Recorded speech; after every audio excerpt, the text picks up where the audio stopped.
And also what happens is when you come up and have that testimony she had, the problem with that is then the conspiracy people, because you're leaving a vacuum of information, and people are... Oh, she didn't help with that. No. Yeah. And you got to come out and you got to tell people, you got to be straight up with them. What I will say about this one, and let me be very clear on how I explain this as logically as I possibly can, is that when you see the number of breakdowns that happen, it is impossible to not wonder how there is not some turd in the punch bowl there in the communications to let this happen. Because let me elaborate on this. Yeah. It is easy for me to see a situation where one person, and it could have been one person, and I'm not even saying they were with the Secret Service, woke up on the wrong side of the bed that day, and in the middle of the 12-person chain of command suddenly thought, yeah, this wouldn't be the worst thing ever, and just maybe didn't report the next thing down. I'm not even saying it was like this grand plan or something like that. But do you understand why people at home can watch the videos we're watching, see the breakdowns at a million different levels, see the arrogance with which Kim Cheatle failed to answer questions, I should say, and sit home and wonder like, yeah, they tried to kill this guy.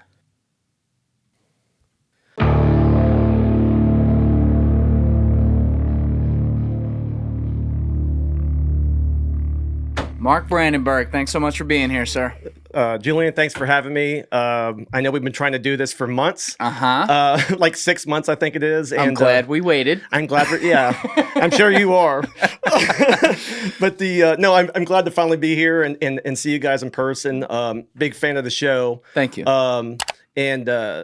So yeah, I'm and watching the show, I know kind of what the subject matter we're talking about. I was just going to come here and tell you about my career and tell you about my book, Fence Jumper. We'll do that too. Which we'll do. Don't worry. Which we'll do. But obviously, we didn't plan on the events that were going to take place between the time that we were discussing this and what's happened now. Yeah, what the happened? Can we just start there? That's kind of the question of the hour and of the last month, really. And so I'm going to just start off to let you, for people who don't know who I am, which is pretty much everybody. Please, yes. Everyone. Mark Brandenburg. I'm a United States Secret Service agent. Currently am still active Secret Service agent. I have been for 23 years. So just to kind of give you a background, born in Nashville, but raised in Texas. Played football, Mansfield High School. In Texas, to meet girls, you either got to play country music or you got to play football. Yes. And I can't sing, so I played football. Worked out well. And played college up in Benedictine College. I've heard of that. Yeah. Harrison Butker. Yes. The commencement speech. That was my college. That's why I've heard of it. Yeah, that's why you've heard of it. It's not a very big college. So if they need a commencement speaker next year, I'm available. I've already put it out there too. Oh, you got tough shoes to follow up there. Yeah, that was nice controversy. My commencement speech will be a little more whimsical. I can promise you that. I just have to watch my language. Anyway, you don't have to do that here, by the way. Yes, thank God. And let me talk to the Secret Service media department. Thank you for letting him be here, but it can be R-rated. We're going to be all right. No, yeah, I think they're used to my appearances a little bit now. But and so and to that point, I'm here on my own time. I'm here. Yes. I came here on my own accord. This is not affiliated with the U.S. Secret Service. I do not speak for the United States Secret Service. Any inquiries about the incident on July 13th or anything else, it will have to go through our CMR department, our media relations people. And you were not there. And I was not there. No, I was actually, so on July 13th, I was in the Charlotte airport flying back. I took my family to the Caribbean for a vacation, and we had a long layover in Charlotte. My phone starts blowing up. It's my sister was the first one because they're seeing the live footage of what happened with Trump. And so I go over to this bar area, and it's packed because it's middle of July. Everybody's traveling, and I start seeing the footage at the bar. So, and not really, for me, not really knowing, what I was almost in disbelief because when you see him react, I was like, maybe somebody snuck in some sort of weird pellet gun or something. Because what are the odds of a round hitting him in the ear when he goes down? And of course. And the thing is, I know some of the people that stormed that stage, and I'll discuss. We'll get to that. Yeah, and so I'll let them know. so it's, I'm watching this at this bar, and of course everybody's around is mesmerized by it. So I ordered a double jack, I think, and it was just like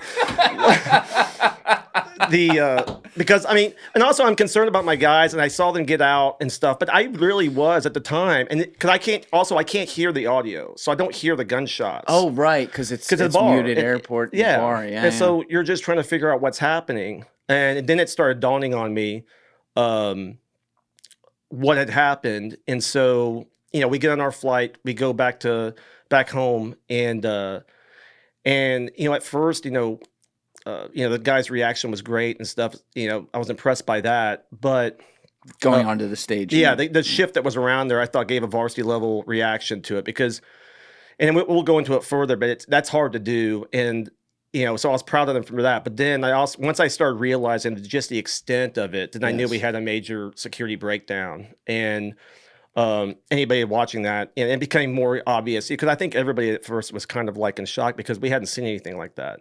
Not in our lifetime. I mean, most people's lifetime. I mean, you have to go back to Reagan really to think of anything quite of that nature taking place. Right. So anyway, going back to, I don't speak for the Secret Service, but I do have, talking about my 23 years, just kind of rewind a little bit. Yeah. Actually, that's really good. If we can get your background with them and where you stand right now, and then everyone hang in there. I'm going to bring it back to the Trump assassination so we can go step by step. That would be really good. Yeah, I had that at the forefront in my mind. But yes, so after college, I became a police officer with the Olathe, Kansas Police Department, which is a large suburb of Kansas City. Okay. I was there for 5 years. Really, I call it my I call it kind of like my graduate school because I got done with school. I wanted to go into law enforcement with the idea of eventually going federal level. But what it was, I was from a small town, went to a small college. Being a patrol officer, kind of wakes you up going on domestic calls. You go into situations when you're 22, 23 years old. You're dealing with domestic violence or something, and the people are your parents' age, and you got to figure out what the to do, how to solve this. So strange feeling. It's very strange, especially when you grow up in Texas. It's yes, ma'am, yes, sir. Right. Very polite and respectful of people older than yourself. And I was very lucky landing there because I had great field training officers. It's a great department, and it still is a great department. And so I was really fortunate for 5 years to do that. From there, I finally how I got in the Secret Service was I was briefly on the SWAT team right before I left. We did a search warrant for the U.S. Secret Service. So people who don't know, we don't just protect people. They also do financial crimes. Yes. They started off investigating counterfeiting, but also now they do all kinds of different financial crimes. I also want to shout out our mutual friend, Evie Pomporis, who made this possible today because she's a good friend of yours. Yes. And she was in here for episode 201 and described all that stuff. Yeah. It's really interesting the extent you guys do beyond just, guys in the suit doing the protecting. It's not just nice suits and sunglasses. And I saw that episode, and she was great. And she's been a huge supporter of me and my endeavors. And she is great. You're going to be on, she is the new Agent X podcast. Yes. You're going to be on that, I believe, this week or something. It should be coming up. From what I understand, it should be coming up in a few weeks, 2 weeks, 3 weeks, something like that. I'm going to be on it as well. It's going to be you and me. Yes. So, and she's she's so smart. She's such a good communicator, and she asks such good questions. Yes. Her first episode was great. So anybody who watches this podcast, please watch Agent X with Evie Pomporis. It's really, really good. Yeah, her bar's so high looking at all the guests she's having on, and then she had me on. I'm like, oof. Yeah. Man, you took a deep step down.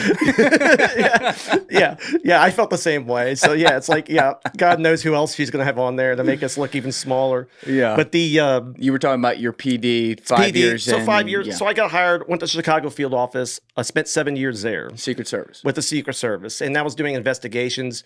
Of course, you always get pulled for protection, like post standing, things like that. Now, this was, and when I got hired by the Secret Service, and this is interesting, is, you go to training for 6 months. You go to Georgia, the FLETC, which is the Federal Law Enforcement Training Center. And then you go to outside the D.C., in Beltsville. When you're in Georgia, are you training with just Secret Service trainees No. or other? So all kinds of agencies go to FLETC. It's down in Glencoe, Georgia. It's kind of like a police academy. So for a guy who was a cop for 5 years, it was a little bit of a review because you're kind of going over normal law enforcement procedure and things like that. But the interesting part was the second day, which was a Tuesday, was 9/11.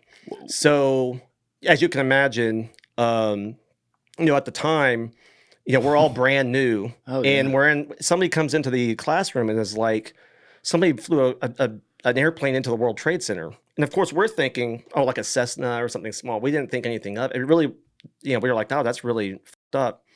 And then somebody comes in a little bit later and says, they're the World Trade Center. And we all stormed out of the classroom, and they had these, TVs mounted on the wall. And you can imagine, like us, everything from different agencies were looking up at there and watching what's going on, and everybody knew the gravity of what happened, and everybody on their mind had Osama bin Laden right away. Right. Guys, if you're not following me on Instagram, you can get me at Julian Dorey Podcast, or also on my personal page at Julian D. Dorey. Those links are in the description below. You can also follow me on X at Julian D. Dorey. That link is in the description below. And as always, please smash that subscribe button if you haven't already, and hit that like button on the video. It is a huge, huge help. I appreciate all of you who have been subbing and all of you who are liking all these videos. Thank you. It just so happened that one of the students in my class was a former NYPD. So you can imagine how broken up he was, because, he's thinking his former colleagues are in this, that could be victims of this horrible attack. And so they didn't have classes for several days, but we trained our asses off, because you can imagine at this point, I'm 27 years old. A lot of the other people were the same, mid to late 20s, early 30s. And we were fired up. So, and everybody can remember, anybody who was there can remember how pissed off the whole country was, and we were ready to take the fight to them. And for us, we weren't military or anything like that, but we were just ready to go. And we're all brand new. So I can remember it vividly. And what's interesting is, like, even though many of those people aren't on the job anymore, we're still friends because we still have that kind of connection from that really intense moments.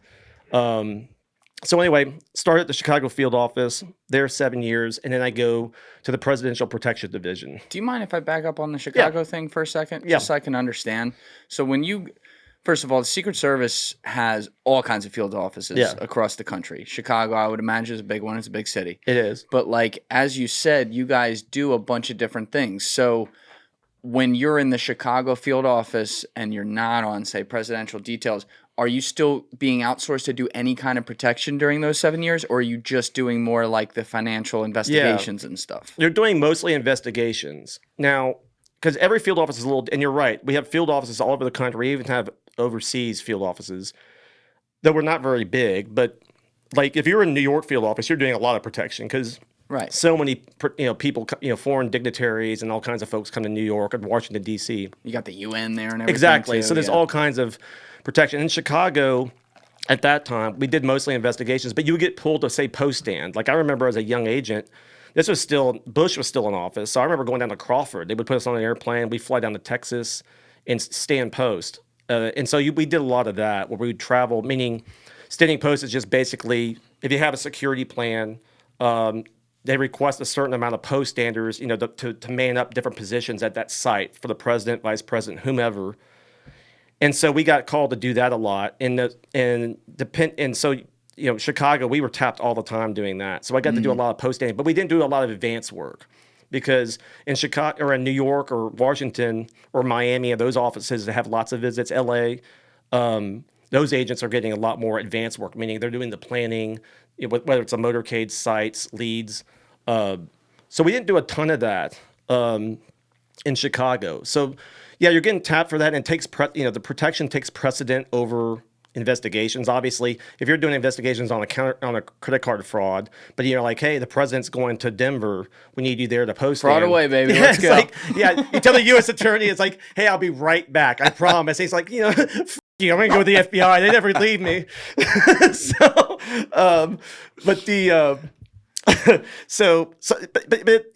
you get a lot of that, but then, when I was still in Chicago, there was a a little known state legislator that got into the Senate named Barack Obama.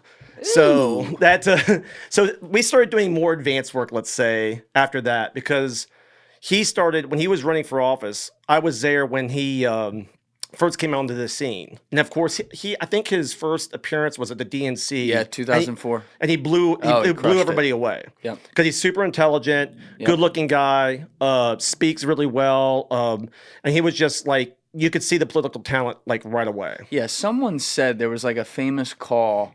One of the famous commentators was like, I think we just saw the next president of the United States. Yeah. I mean, anybody that follows politics could see the talent right away. And it didn't matter what side of the aisle you're on. So anyway, we're in Chicago. So we're like, now this guy, they picked him up really early. I mean, he's the first viable African-American candidate for presidency. The first, it doesn't seem as big.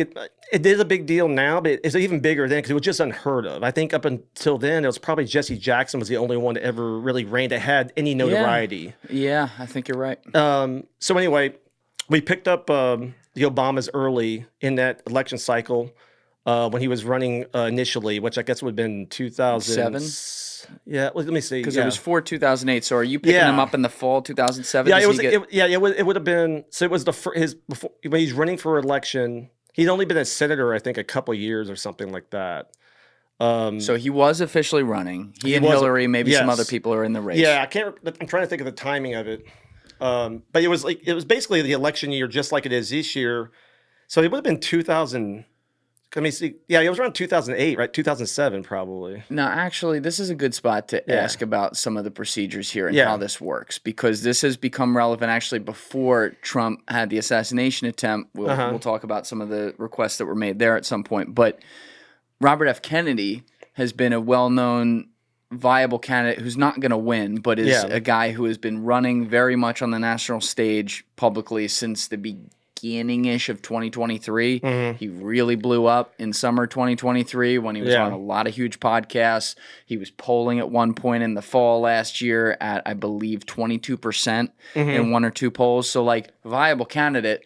And he's also the son of a guy who had his head blown off in public and the nephew of a guy who had his head blown off in public. So you'd think like, maybe we'd want to protect this guy. Yet he asked for all this Secret Service protection over and over and over again and was denied over and over and over again and wasn't given it until after Donald Trump had the assassination attempt on him a year after he was requesting it. So when you have, in this case, a young senator back in 2007, before Barack Obama was Barack Obama, how does that process go down for someone like that to request getting protection and actually get it beyond just like the president literally has to sign it? Like, I'd imagine there's a lot of things that happen below that first. Yeah, and this is a question that gets asked quite a bit because, and I'll be honest with you, I'm not in on these conversations, obviously, but it feels like to me sometimes it's more art than science when it comes to how they figure this out. Because what they're looking at is, from my understanding, and once again, I'm not involved in this stuff, but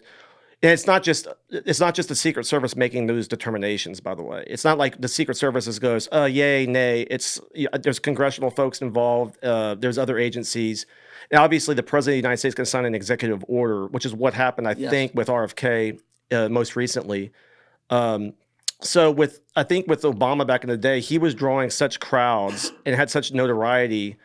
And I think there's no question that him being an African-American president with getting this much notoriety and traction that early on played a role in it for obvious reasons, because of the history of our country and racism and some of the things that the big scourge that's kind of followed us through our history. I think they were being very careful about it. Now with RFK, my guess would be if you were to ask somebody why he wasn't getting it earlier, it's because he wasn't maybe getting those crowds or things like that. Now, this is a complete conjecture on my part.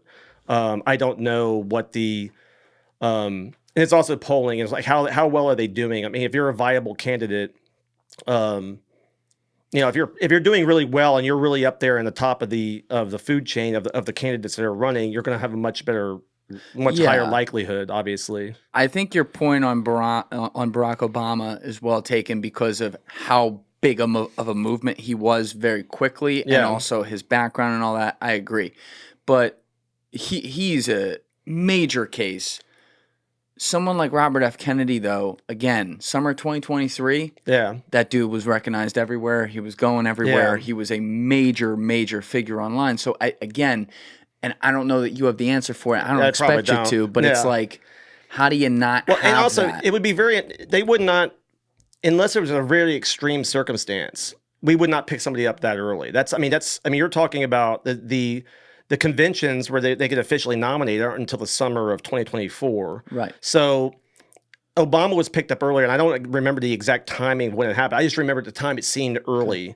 But at the time, he was literally by then was the only candidate on the Democratic side. Okay, that's good to know. So it wasn't Hillary's like there wasn't a huge pool of people. And Hillary already had protection because she's a former first lady. Yeah. So I don't remember the timing or exactly where he was in the poll, but he was clearly doing very, very well. If they weren't at that time, if he wasn't ahead of her significantly, it was head to head. Okay.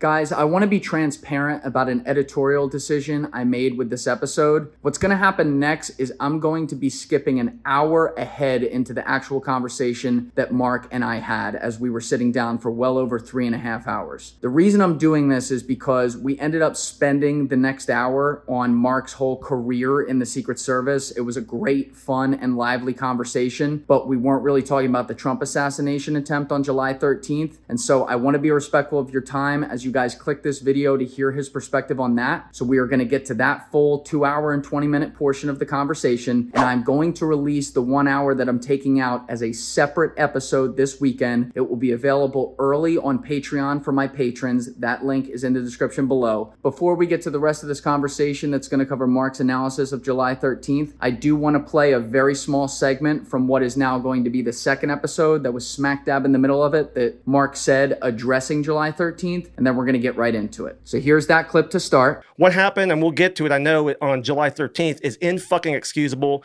and there's one agency to be blamed, and that's the U.S. Secret Service. It's not the Butler Police Department. It's not anybody else. It's our responsibility solely. Now that we got that statement there on the record, let's get to the full conversation about Trump. Here we go. Let's get to the lead we buried here, which is why we're talking. Obviously, what just happened, and everyone's still litigating this publicly. It's being litigated a lot harder, even privately, I'm sure. But Alessi, I sent you a video on text, actually, of AOC during the hearing with Kim Cheatle. Can you just pull up that vid on? It was a tweet. I just want to make sure we have that, because this is a good place to start. Because and pause it real quick because it's already starting. We got to turn the volume on. But basically, AOC asked the question that we were all wondering about, which has to do with the perimeter and how this was done. Because obviously the shot came from between 400 and 450 feet away, which doesn't sound like a lot to a lot of other people, but I want to go through the process there. But let's play this real quick so we have it. Go ahead. You established earlier that the building upon which the shooter operated from was outside of that established perimeter, correct, for the Butler, Pennsylvania event? It was outside of our secure perimeter, yes. Now, that building was, I believe, 500. How far away was that building from the president? It was approximately 200 yards. 200 yards. Now,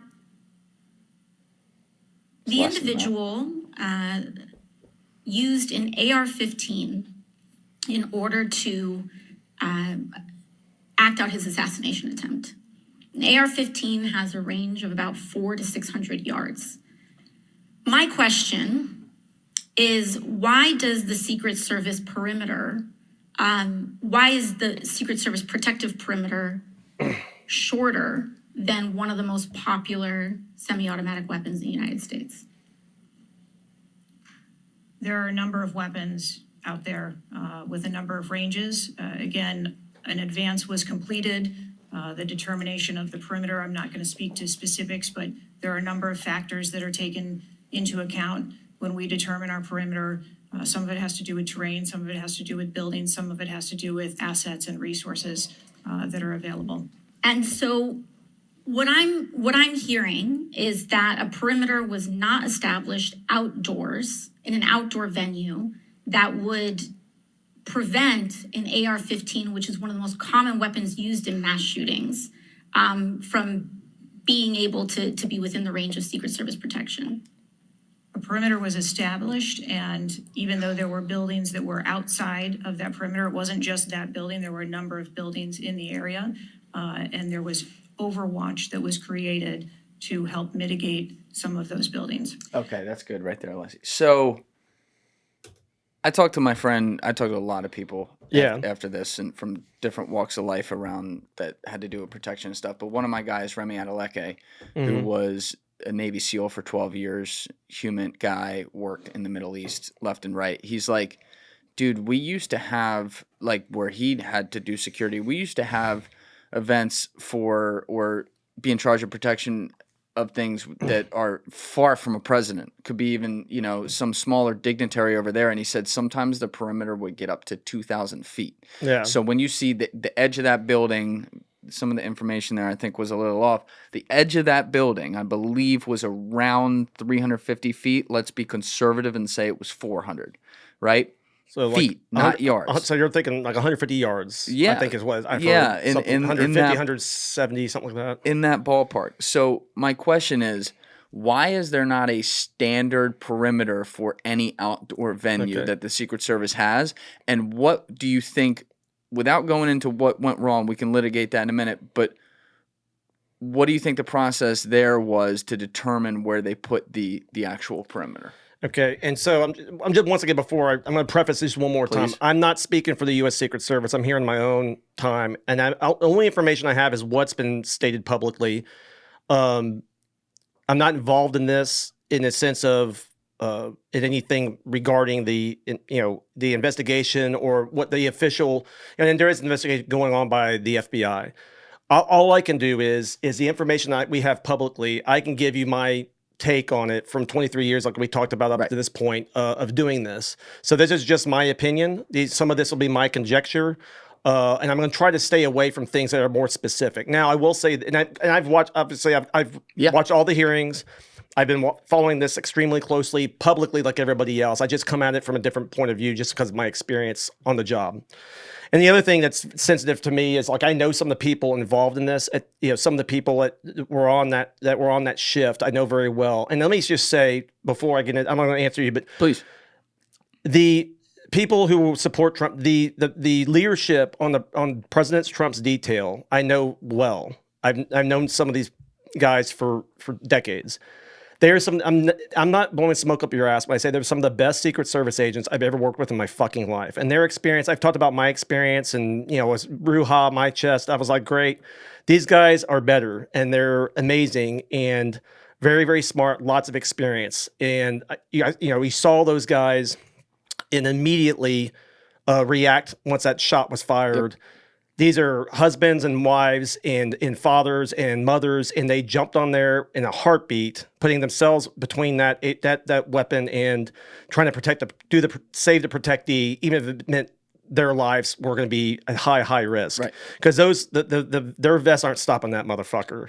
If they're taking more rounds, so they put themselves out there, and I thought how they reacted was amazing. Trump's detail is very well manned and very well run by some of the best agents I know. Okay. Now, talking about this, going back to your question, what I've seen is it looks like there's these outdoor rallies are hard.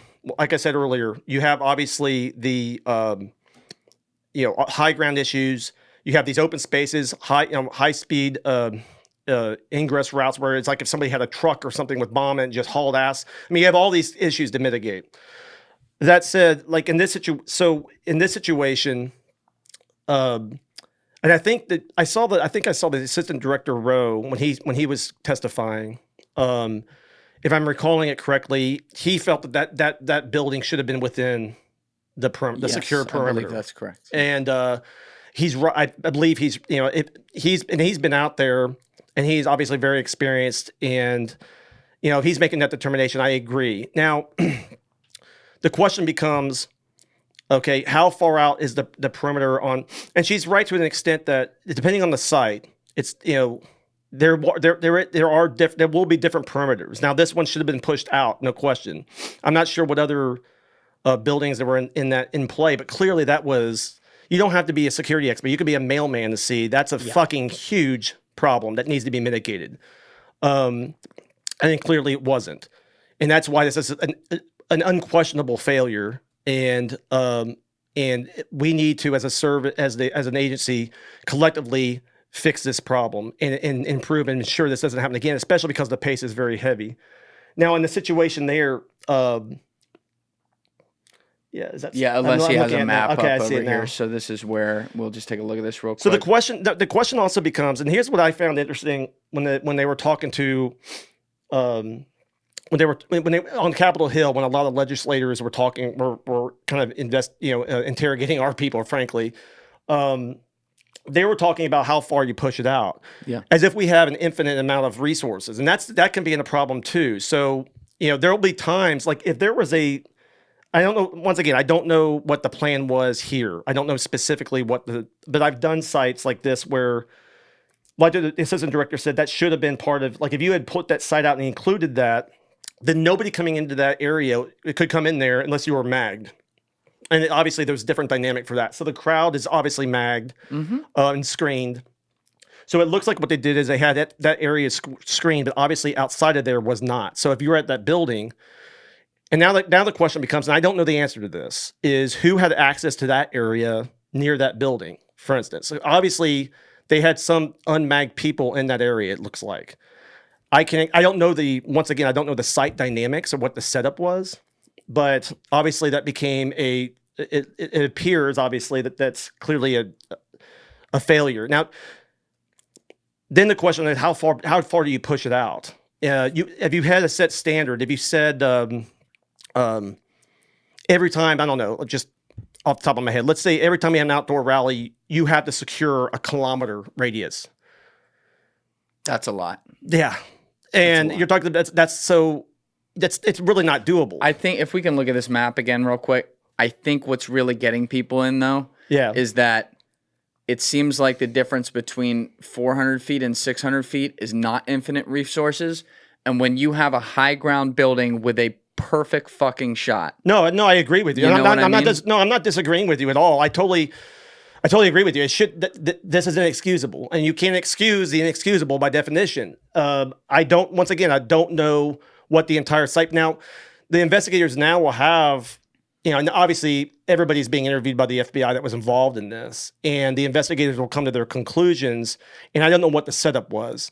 It's clearly, and I agree with you, the fact that situation or that line of sight issue wasn't mitigated, you just can't come up with, and I'm not throwing anybody under the bus on that. I know the people, and this is, and to this conspiracy people and shit like that. I know the people doing this. It's not a conspiracy. Unfortunately, it was a catastrophic mistake that God rest his soul, Corey Comparatori, lost his life, and he was my age, had a family, and served his community. And two other men were gravely injured, and we almost lost, President Trump. So there's no excusing this failure, and there's only one agency that's to blame, and that's the U.S. Secret Service. I think you gave an amazing visual earlier in this conversation that is perfectly relevant here to say, because again, we saw the people on camera who jumped on him, but there's a lot of other people involved with this situation. And what you said earlier is that 11 guys can be on a football field and 10 guys can do their job perfectly. And if the 11th guy misses a block, we're fucked. Yeah. And that's, to be fair to the Secret Service, when I look at the people who did jump on him, that appears to be more the case here. Yeah. No, and nobody is. And look, we're not asking for sympathy, but I know the people at the Pittsburgh field office who were heading up the advance. There's nobody. I know some of the people there. There's nobody. And I haven't talked to any of these folks, so this is not firsthand. But I put myself in their shoes really easily. As far as if I was in charge, something like this happened, I would be mortified, heartbroken, sick to my stomach, and I would never be able to.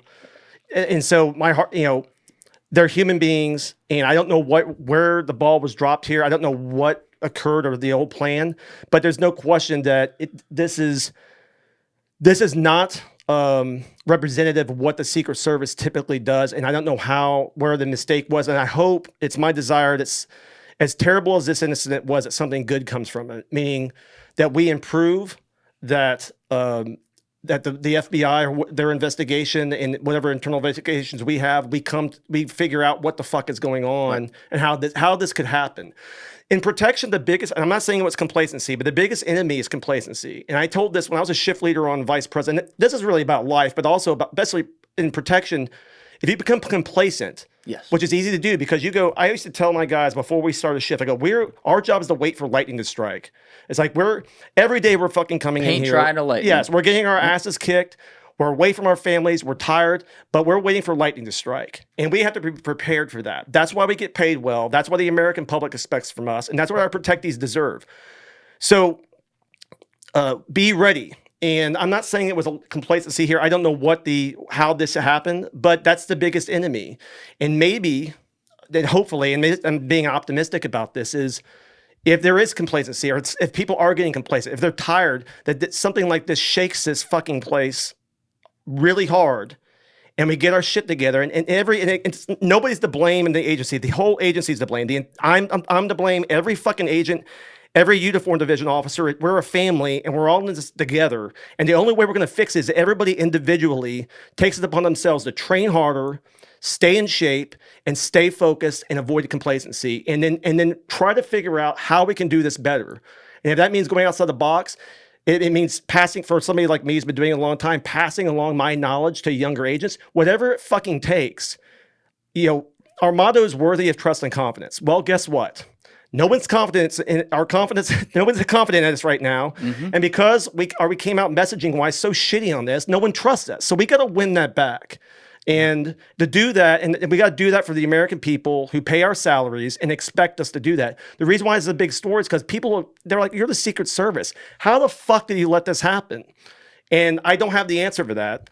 But anyway, that's just my little tirade. But I appreciate that. And also, this job it's like a vocation. It's more than a job. It's like, because so much of your life is taken up by it. And so much sacrifice is done to do this. And I'm not like tooting my horn or saying that, but I just know, I've had a wife for 23 years who's dealt with this stuff and she understands it. But it's not just another job. And so we have to look at it that way and make sure we fix this problem because, this is completely unacceptable. And anyway, going back to your question, there's not really a set circumstance where we say, okay, this is exactly every time we're doing it this way. Here's what the book says. We're going this far out or that far out. If that in this situation, let's just say they had somebody on that rooftop or they had it mitigated in some way or they had a way to prevent people from getting up there. I don't know the whole dynamic of the site, but you would obviously in a better situation. But what, like the acting director said, you really need to focus on and bring that into the bubble to take it completely out of play, where you keep people from coming in there. Yes. The problem I think you have sometimes is, and this is not an excuse, is you do have a finite amount of resources. Like sometimes I see the senators and some of the people grilling our folks. I'm like, they're like, well, can't you do this? Can't you do that? I understand that, but they had the whole Secret Service inside the building, which was like kind of a punchline joke because it's you literally put the fucking service in the building. Yeah. You couldn't put someone on top. Yeah. I mean, Alessi, do you have that video of, I texted to you, of the shooter while Trump was talking? Because this is another one. What I really want to get to is how the comms are set up with outside organizations, because to me, that's where it looks like things went wrong here. Yeah, I agree. There was a video I sent. Yeah, let's pull that up on the screen. So this is a few minutes before, while Trump is talking, you can see on the, like, look at this. Look at this angle. It's fucking terrible. Play it right there. The fucking guy is crawling across the roof. You'll see him like flipping over. Go back to the beginning of the video, Alessi. And that looks like all the way at the beginning. All the way at the beginning. Watch him moving. Yeah. Like he's rolling around like a squirrel, and he's right. I mean, you want to talk about perfect high ground? It's right there. So, and look how close it looks too. I mean, that looks. And they're making it look closer. Let's be fair. Oh, they're making right? it look because this is a shot from right behind Trump, so it looks like it's more in the foreground. Yeah. He's not, but like the size of him shows it's still close. Yeah, it's really fucking close. Because the size of him is like legit. Yeah, I've seen that video. So when you see things like this, there was also another video. I think if you can type on Twitter, Alessi, I don't think I sent you this one. Type in PD Trump roof. or police body cam Trump. Yeah, type that in. Police body cam Trump. I want you to see this one because this really... Is this the latest one? Yes. Yeah, I think I have seen this. Yeah, it's on Twitter. Type it in. But yeah. So go to... I didn't send you this one, so that's my fault. But if you type in police body cam Trump, there's like 45 seconds where one of the police officers came around where the roof was below it. Go down a little bit right there. I'm just looking at your screen. Where, yeah, that one right there. Let's put that on the screen. So what he's saying is that we were trying to tell the Secret Service that someone was up there. Yeah. Play this real quick. Go. Oh, is this 6 minutes? I've seen this one. I know which one you're talking about. Play it real fast. Good. I don't think there's audio. Fuck. All right, get out of it. There should be a 45-second one. This is my bad. I should have sent you no this. worries. Go down, right there. No, 10 minutes. go down. 3. Where the fuck is go down. That one. 20 That minutes. one. 29.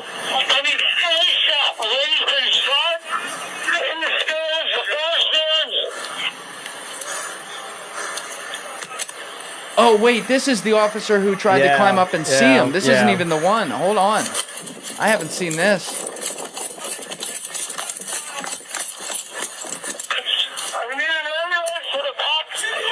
Oh, shit. Yeah. Whoa. Okay, so that was the... All right, get out of that one. So that was when the guy tried to... Yeah, they boosted him up, one of the officers, and he saw the gunman up there. He boosted him up to see it. And the gunman turned towards him, and he got down. Type in... Which I don't... I mean, the officer... Oh, I don't blame him on no, that. he's like sitting there trying to hoist himself up there. Yeah, there's a...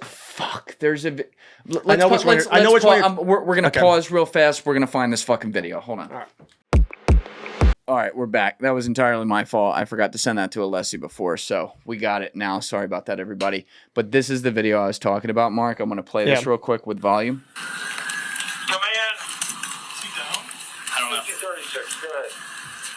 I need 5036, 5030. Start towards the farm shelter. I told them they need to post the guys over here. To I told them that the Secret Service. I told them that Tuesday. I told them to post guys over here. I have no contact with either side. What? No. We're inside. Alpha 1, Bravo 1. 50. There's the water tower. Post guys over here. I wasn't even concerned about it because I thought someone was on the roof. I thought that's how like, how can you lose a guy walking back here? They were on the roof. They were inside. In the building. Because you need to go somewhere over the left side. Because I thought we were going to post guys over here. I talked to the Secret Service guys. They're like, yeah, no problem. We're going to post guys over here. All right, cut it there. So, Mark, how do they even determine? Because this does need to be said about Trump. You're talking about a guy who does more big public appearances than anyone in the history of this country. Mm-hmm. So I recognize it's hard. The fucking guy, even when he wasn't running for office, did a rally every week, right? Yeah. But how do they make the determination on, I guess he said Tuesday in that case, before this happens on Saturday, that okay, I think it's Beaver County PD, you guys are in charge of this, and we, the Secret Service, are in charge of that. How's that made each time? Yeah, and no, this also illustrates another thing that there's two. I'll explain that, but there's also this. It shows a little bit too when we're talking about communication. The fact that they don't know or there's uncertainty also indicates that besides the radio comms, there may have been communication issues as far as making it clear where the responsibilities are. So typically, the Secret Service agents typically on a site like this, right? You're going to have agents typically posted in places where the decisions are made, right? Meaning, okay, like maybe where the press comes in, or where the public gets gets magged and comes in and gets screened, those type of things, depending on the dynamics of the site. Because you're not going to put a local police officer who doesn't do that on a day-to-day basis in that position, because that's not their job, right? Mm-hmm. So what they'll use, and obviously, the closer you get to the protectee, obviously the closest perimeter, the closest group is that shift that we talked about earlier, the people right around the protectee. As you go out, as you get further out, then you're starting to use either agents or local police officers out that the further away you get from that inside. Think of it like an onion, the whole onion thing, like different layers. And as you get further out, you'll use or utilize the local police typically. So when I first saw this, actually, even before any of this stuff came out, the first thing I thought was, looking at the site, was that they would have assigned probably a local PD to that roof. And I say that only from the standpoint, not like I said, not deterring, not pointing blame at anybody or anything like that. Yeah. But typically you wouldn't use an agent in that situation in a typical site like that, because it's your one job is stay on the roof or wherever that the line of sight issue is, have somebody posted there so nobody comes up there. Because we don't want, because more time, obviously this is the worst case scenario. A guy gets up there with a weapon, right? But it could be just somebody going up there, a very ambitious journalist going up there to take a picture. But the whole, not that I give a shit about somebody taking a picture, but we don't want to, like you saw that video you played earlier of a guy just fucking walking around on the roof. You don't want to shoot a photographer. Yes, you don't want to think, you don't want to misidentify somebody thinking they're an assailant, and then, or anything like that. So you need it posted, and really, it doesn't matter if it's an agent or an officer. You just need, but like the guy who was saying, "Hey, I told the service to post this." He's right. It should have been posted or somehow taken out of play. Like I said, when the acting director said that should have been inside the perimeter where you didn't allow anybody in there. What was the good of putting people inside? I can't explain it. I don't know what the site was. Obviously, this is an abject failure. So I can't really, I can't explain why it was done the way it was. Now, I do think, and you hit on this a little bit, is obviously there were comms problems. That's made clear in a lot of the reports. And I know that during the hearings, they were talking about, when they talk about comms, they were talking about mostly radio communication, right? But also the other concern is you wonder what, that video there, the first thing I thought of is like this guy saying, "Hey, I told the service to put this up there," or whatever. And once again, this is conjecture, but you wonder, are we communicating to the locals well enough so they know exactly what the responsibility? Meaning, were we acting under the belief that the locals were going to post that, and they were acting under the belief that we were going to post it, and then nobody fucking posted it? I don't know. I don't know the answer to that. But it felt like when I hear that, that's obviously a communication thing. Of course. And you have to, when you're doing a site and things like that, make sure everybody knows what their role is. Like going back to the football analogy, if you're going to be a pull blocker, or if we're going running to the right, you better not pull to the left. It's like everybody's got to be on the same sheet of music. And in our job, you cannot, you can't have a bad day. And this is a very, very bad day. It was very clear from this. And I don't know the answers to, and I hope that, once again, going back, I hope that we improve from this and get better at this. And I hope if something good comes of it, because this has been so terrible, but I don't know why the ball was dropped there. I honestly cannot. And I kind of got the sense from acting director Rowe when he testified, he had the same kind of feeling, like the way he talked about what was up there, and saw it firsthand. Is it possible, ultimately we can't point the finger at the local police, but we can't do our job without the local police. Yes. Yeah. I appreciate how you've been very upfront this entire episode and have reiterated several times that the buck stops with you guys because you're the ones in charge, yes, the agency of planning this. Yeah. I do think to be fair as well, though, again, this should have never been allowed to happen, but I think we do have to point some blame on the PD here the more I look at this as well, because Alessi, there's another video I sent you. I think the caption says something like, it was from Cheatle's testimony. She says something about 18 minutes, and she confirmed, this was one of the things that she confirmed, which was good. But the police had reports 18 minutes before. I want to play it. They had reports 18 minutes before that the shooter, the person who ended up, Thomas Crooks, was on the roof. Do we have it? There's a bunch here. Let me just pull up one. Yeah, it should say something about like, nope, that's the Rep Fallon one, not the Mace one. Go to Young Americans, that one. Hit that one. Yeah, that one. That's what I want. Play it. That at 5:45 p.m., approximately 18 minutes before President Trump took the stage, the Beaver County Emergency Services Unit noticed the shooter on the roof and photographed him. Is that a fact or not? That is the information that I have from the FBI's report, yes. You haven't been willing to share whether or when this was communicated to the Secret Service, so I'd like to get into the difference between suspicious activity and threatening activity. Is it suspicious or threatening if an individual is seen around the perimeter with a rangefinder? Is that just suspicious? That could be termed as suspicious. If that same individual with the rangefinder is found on a rooftop, is that still just suspicious, or is that considered threatening? That could be termed still as suspicious. All right, my time is over. Today, You're not gonna Okay, let's. Yeah. Yeah. Do you agree with that? Well, this has been interesting. That's a no. The suspicious. When it comes to suspicious, here's the thing, and I don't know. Every site, you're going to have suspicious people, pretty much. And a lot of times what happens is you'll have somebody that kind of pings us and somebody brought to our attention, and you'll have like a protective intelligence, usually it's a local police officer teamed up with an agent, plain clothes, and they'll go talk to the person. And a lot of times it's just a weirdo.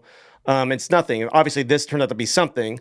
So having a suspicious person, I've seen some pundits and some people talk about, well, why did they allow him on stage?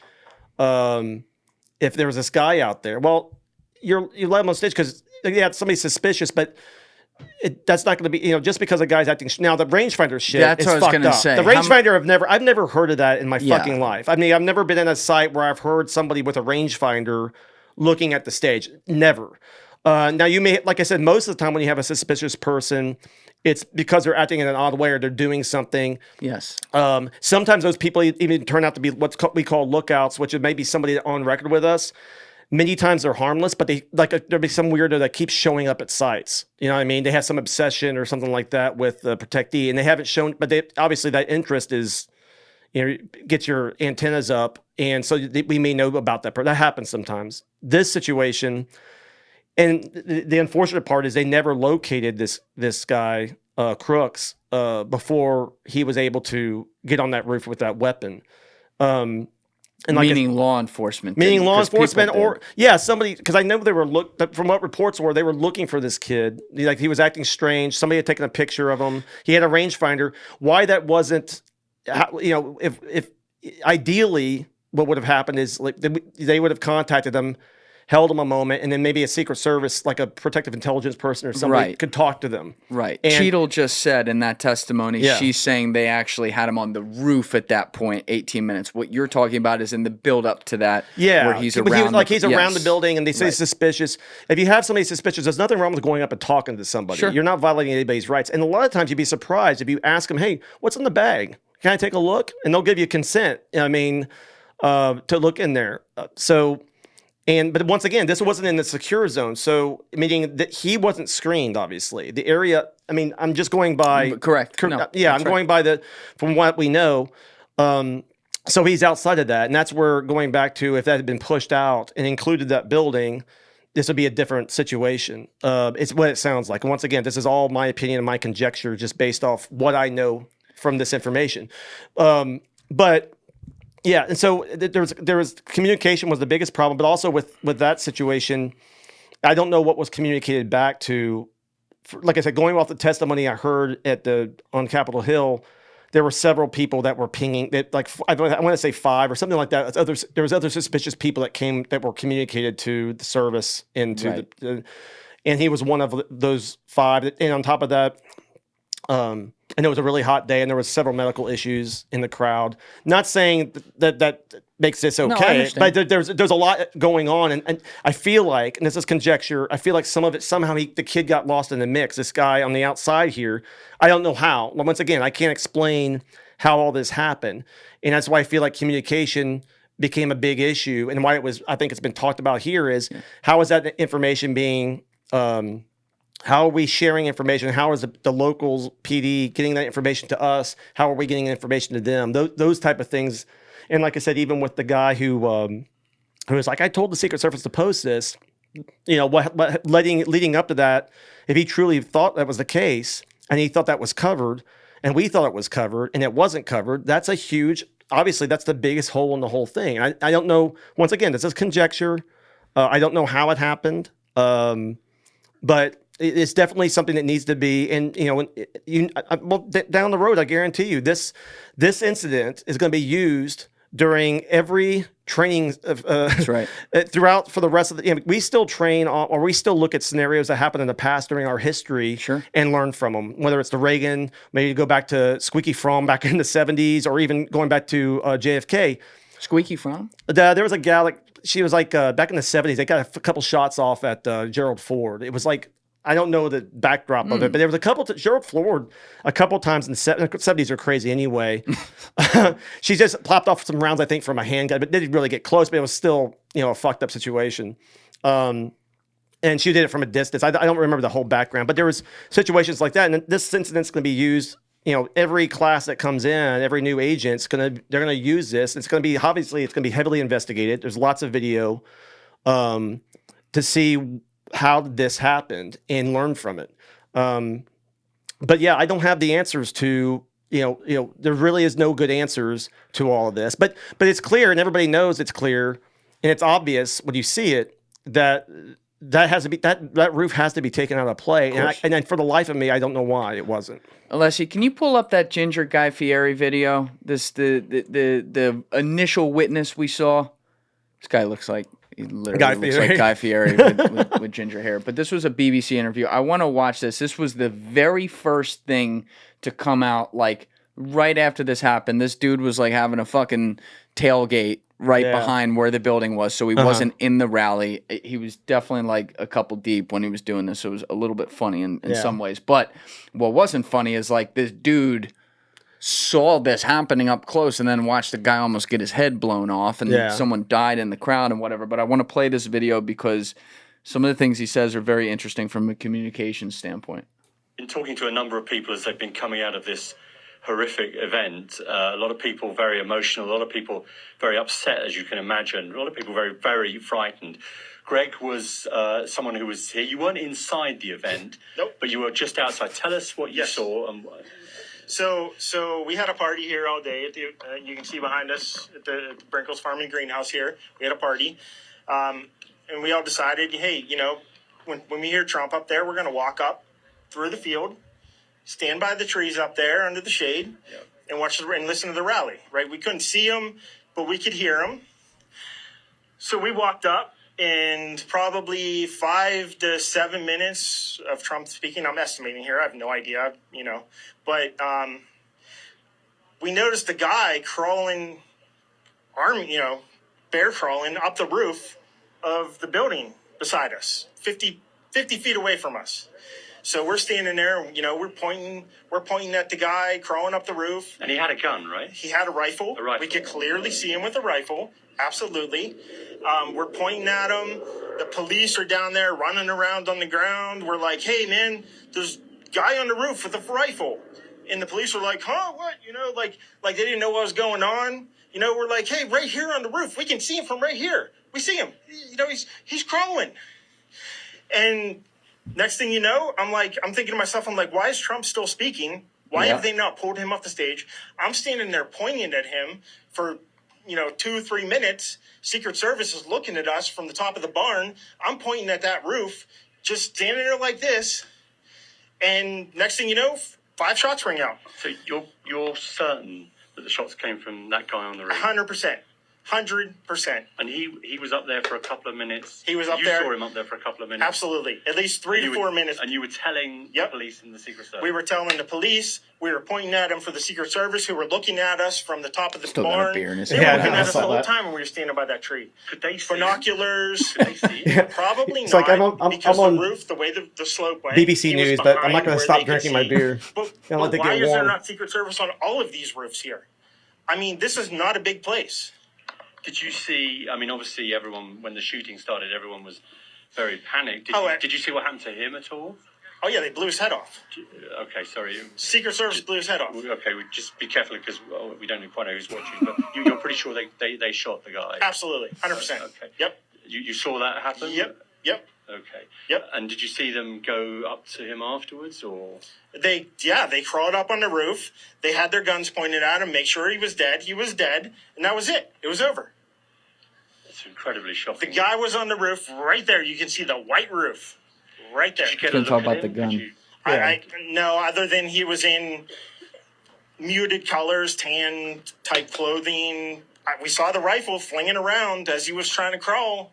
I mean, we saw the rifle, 100%. Do you know about guns? Do you know what kind of weapon it was? Oh, I absolutely know about guns, for sure. No, I mean, it's a rifle of some sort. I wouldn't know, I wasn't close enough to read the label on it, No, sure. But a high velocity it was a rifle of some sort. Yeah, absolutely. So how do you process what you've just seen? I don't know what to say, man. I'll tell you is, if I walked up close to there with anything that Secret Service considered a problem, I wouldn't be standing here talking to you right now. Yeah, okay, pause but right I don't there. know why a guy who we're standing there pointing. Yeah. So what's interesting to me is that they tell the PD. Mm-hmm. The PD drops some ball here because there seems to be a lack of communication there. But, like, if the PD knew, and I have no reason to believe they didn't know, that the fucking and the guy even admitted it in the body cam footage, that the fucking Secret Service is literally right inside those windows. Yeah. How hard is it to knock on the window and be like, Yeah. you know? And that's what one of the questions I had is how typically you have like we call it a security room, but basically a command center where you have all the entities should be together. And they talked about this, Assistant Director or Acting Director Rowe talked about this during his hearing, is about, how we do communications. Typically you'll have representatives, the local police, fire, our people. And so what should happen is like, hey, we got a guy on the roof with a weapon, and that's communicated there, and then our guy can relay that information immediately to the shift, who obviously needs to know, and obviously didn't know. If the shift had known, I mean, once again, I'm not there, I wasn't there, but I just know there's no fuck. If they know a guy has a gun on the roof, they're not letting him on the stage. They're not even. I mean, there's just no fucking way. And if he's on the stage and they hear that, definitively, we have a subject on the roof, 2:00 or whatever the case is, they're taking him off the stage immediately.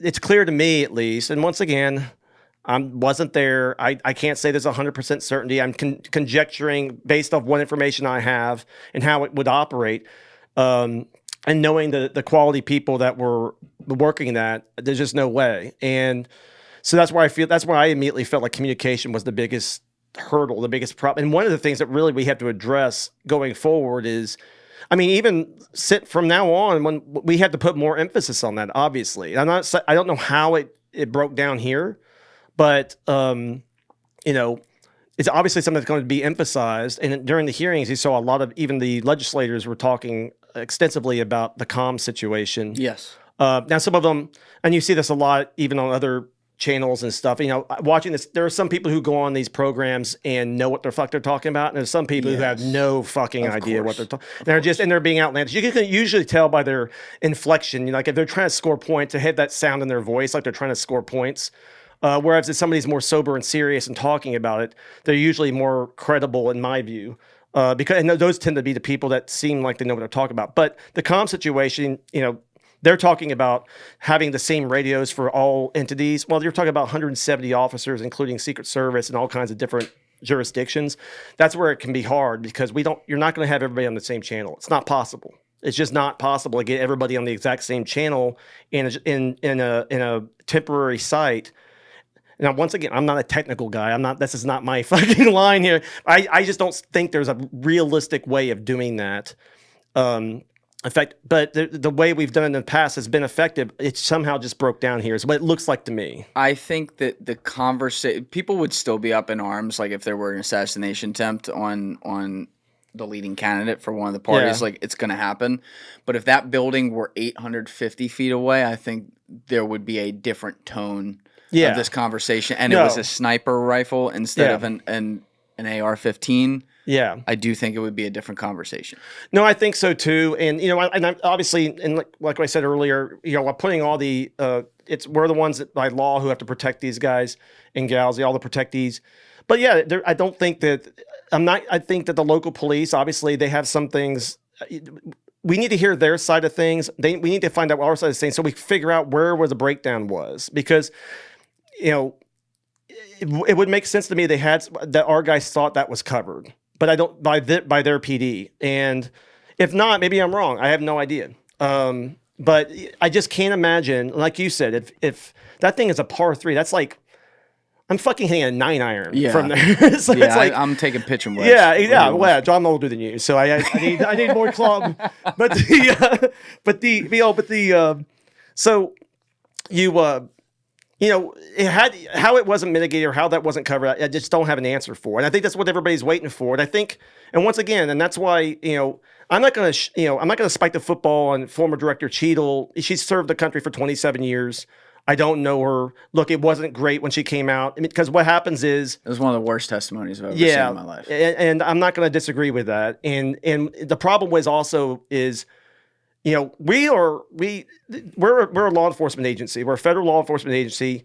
And we answer to the people, just like a police department does. If there is a police department that has somebody says, hey, he abused my rights, or they use excessive force or something, they got to answer to that in some way. They got to either show that they did nothing wrong, but you can't just fucking hide, and you can't pretend like it didn't happen. You got to come out.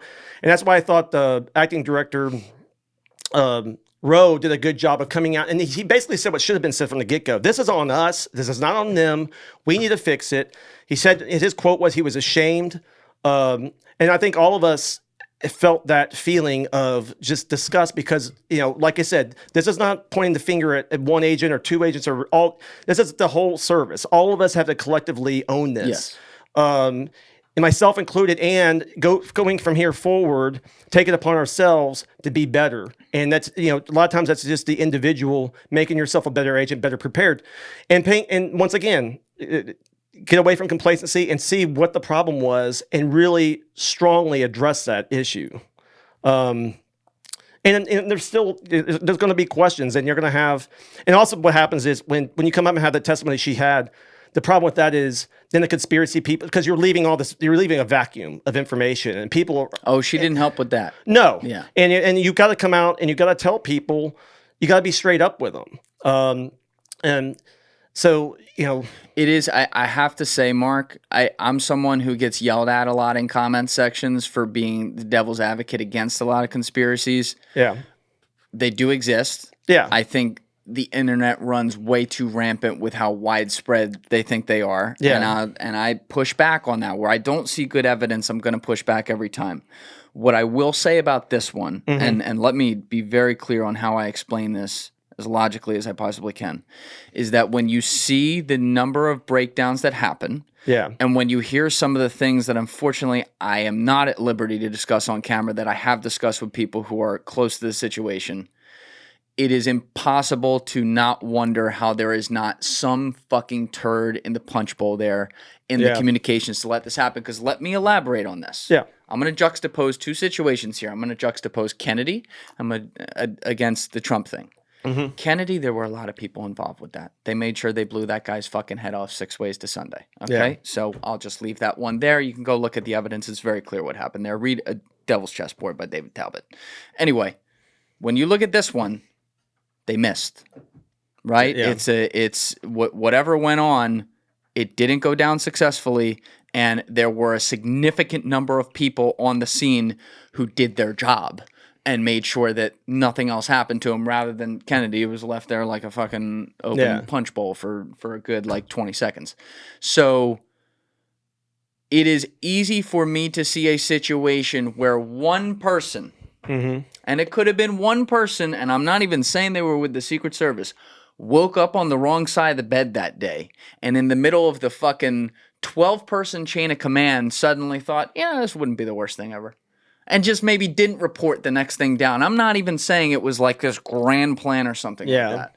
But do you understand why people at home can watch the videos we're watching, see the breakdowns at a million different levels, see the arrogance with which Kim Cheatle failed to answer questions, I should say, and sit home and wonder yeah, they tried to kill this guy.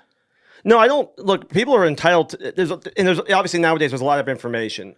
I don't think that's the case. I know how this stuff works, and I think people are open to their opinions. And obviously, there's a lot of video, there's a lot of information out there. And I agree, when the response is so poor, it does lend itself. It opens things up that people make their own interpretation of what happened. I'm not a conspiracy theorist by nature. But I usually think it's just human human beings are the broken, they make mistakes. The crooked timber of humanity. We're fuck ups, and Yes. myself included. And people screw up and they make mistakes. I think that's more likely the case where people are fallible and fucked up here. Now, if people have theories and believe that there was something more to it, like I said, people are entitled to their beliefs. I guess it's different, when you know the people and you've worked with these people for a long time. Like even when it comes to like people have conspiracies about government and stuff like that. If you live in Washington long enough, you realize more things happen by fucking accident or just stupidity or incompetence than it does by some nefarious, cabal. I think compared to the internet, you're right on that. Yeah. I agree with you. I think that everyone makes every fucking thing the worst conspiracy ever online and you without have evidence. and it takes so many people. Yes. And to your point, yours is actually, I don't agree with it, but yours, what you posited is more plausible. It's more plausible in these type of situations, I think, to have a small group or one or two people, because the bigger the ring, the more likely somebody's going to speak out or cover their own back or whatever. The information will come out from somebody who's involved in the conspiracy, right? So I think something is more likely. The smaller the group, the more likely it is to keep it in-house, if you will, and not let it leak out. I don't think in this case, I don't think that's what happened. There's no excuse of how it happened. There's no excuse from the Secret Service's side to make it okay. Obviously everybody wishes they could go back there with hindsight and get the comms right, mitigate that situation. Like everybody else, I think that's why, and fairly, we're getting completely waylaid in the press and we're getting crushed by everybody, and we deserve it. Because it's just so blatantly obvious that shouldn't have happened. Yeah. And that's why I think, and initially what should have happened is just come out and just own it. And you don't have to give people aren't expecting us to say, hey, we have the answers right now, but they're expecting us to at least go, if my kid fucks up, I expect him to admit it, that he fucked up and he's going to fix it. Well, just because you're an adult and you're in charge of something, well, you've been taught that since you were in kindergarten. Own it and fix it. And it's awful what happened. We have to come out of this, a better agency. This has got to be a situation where now everybody's eyes are on it.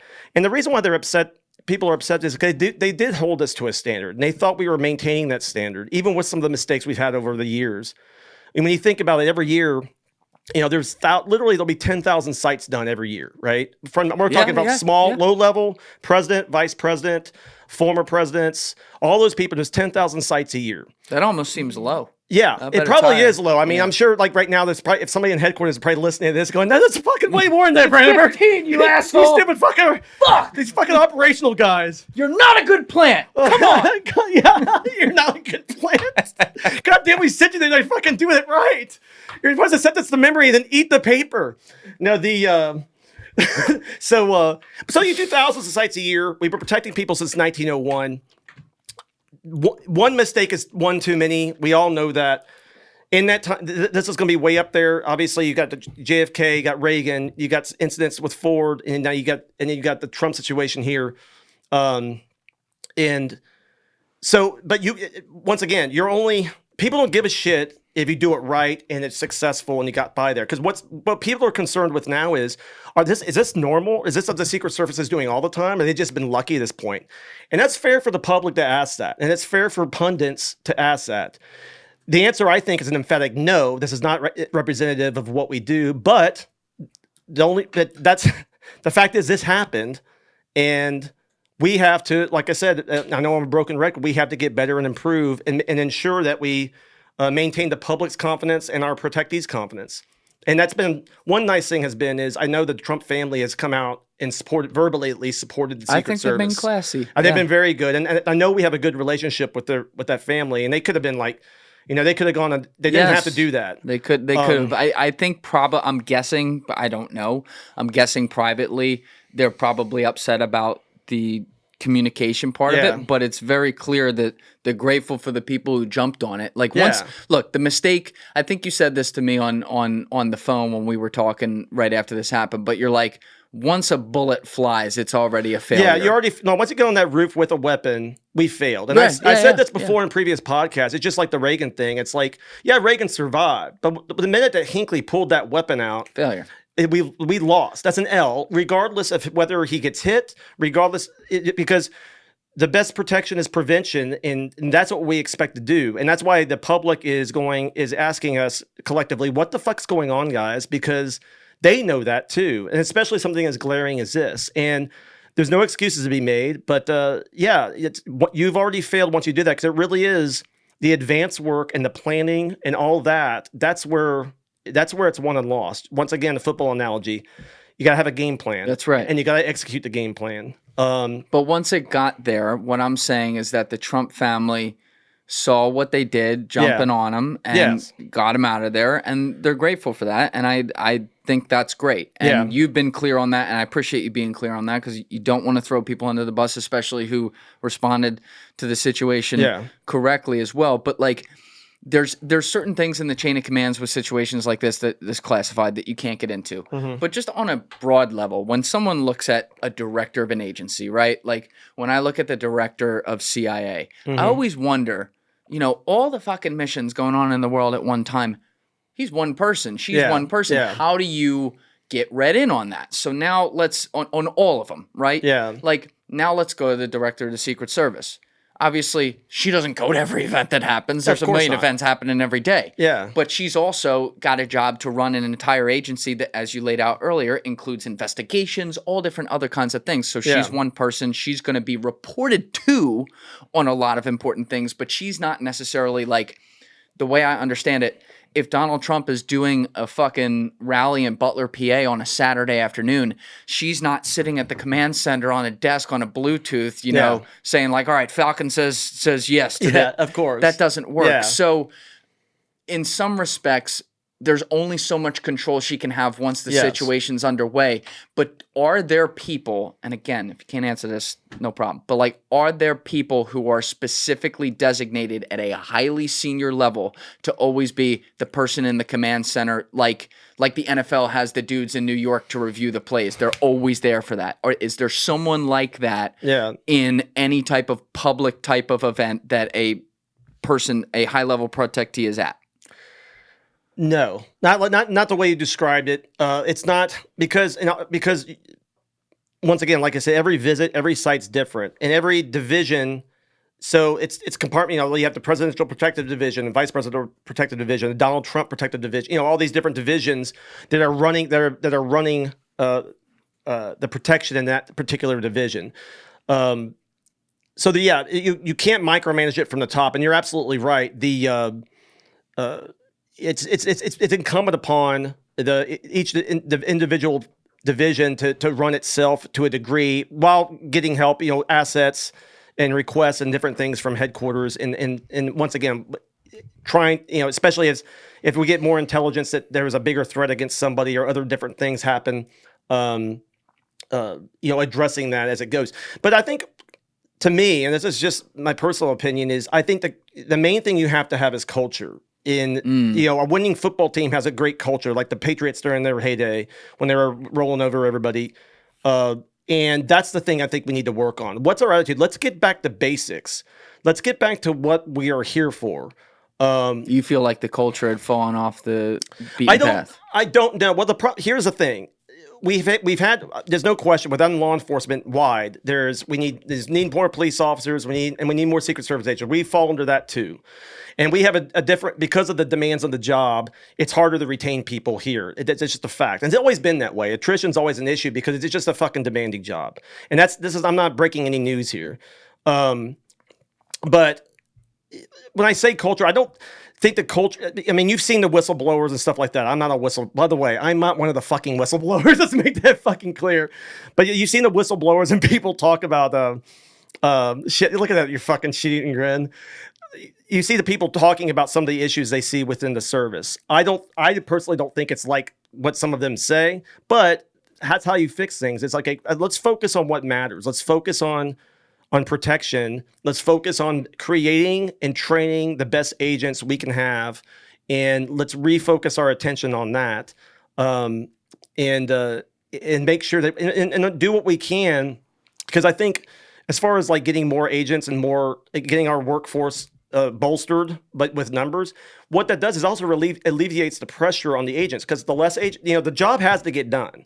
Whether you do it with 100 people or 500 people, it's getting done. Right. But just those, if you only have 100 people, guess what? They're going to get their asses kicked. Yeah. So you got to relieve some of that pressure, I think, and also going back to complacency. That's how you avoid complacency: is you allow people to have a life outside of it. With family and the things that matter. So when they come back to work, they're focused, ready to go, in shape. They have some time to decompress a little bit. Yeah, one of a friend of mine, Jim DiOrio, who's been on the show a bunch. He was West Point Special Forces for like a decade, and then he was almost 25 years FBI, and got very high level at FBI by the end. And when he left shortly after Comey had left, right? Yeah. And one of the things he talks about is also culture, and how when Comey got there, this was a guy from the outside. Yeah. He wasn't a guy who had come up through the ranks. Like Jim always talks about Louis Freeh, who from the lawyer side of it came up through the ranks of the FBI and everything, and how much people respected him for that, and how good the culture was. And he said he felt like when Comey got there, Jim Comey, in my opinion, was a narcissistic and is a narcissistic egotist. That's what he is. People are going to think what they're going to think, but they don't need to hear it from that boob. That's as simple as I can say it. That big, lanky, dope. Did anyone at the FBI like him? No. He started out, first couple of months, and we were like, maybe. He was calling agents on their cell phone, thanking them for casework. That was good. Yeah. Then it just fell apart. And it's because he tried to put his stamp on That's stuff. what I think. Just the narcissistic behavior just bothered me. His own universe. I mean, there was shit in the book. I'm not going to go page by page, but there was stuff in his book that it was just false. Material, substantively and materialistically wrong.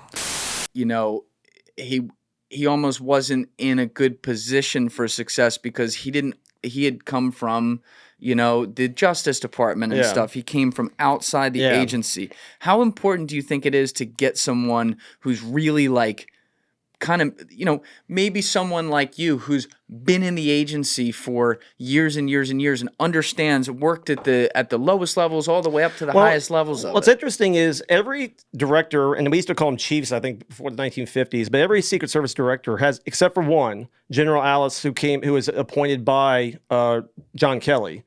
He was the only one that wasn't an agent. So throughout the history of the Secret Service, they do come up. Like acting director Rowe, he's been in the service, I think, 25 years or something. He's done it all, and he's done that stuff. And there is truth to that. I think it's important. I think Director Alice did a great job, he is a great leader because he came from the Marine Corps, and he was a great leader as well. But I think that's important because it does lend credibility to it, because they've stood post, they've done all the shit work that the rest of us, the unglamorous stuff, this, not the cool stuff, but the stuff that people don't see.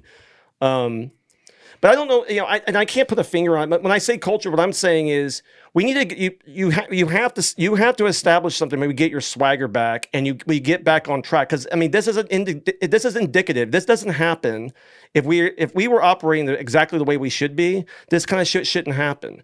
So it did happen. So I don't know how to address it. I mean, to be honest with you, that's why I would be a terrible director. Well, to be clear, I'm asking this question because now there's so much anger at the Secret Service. There's only an acting director right now, and there's going to be a change here. And what I'm wondering is if, because everyone in the government from both sides of the aisle is pissed off, they're going to get someone, not that the culture doesn't need improvement right now, obviously it does, but they're going to get someone, bring in some military guy or something and maybe actually not solve the problem, because it's more of it feels more of like, hey, you guys all fucked up, so now we're in charge. You know what I mean? Yeah. I don't know.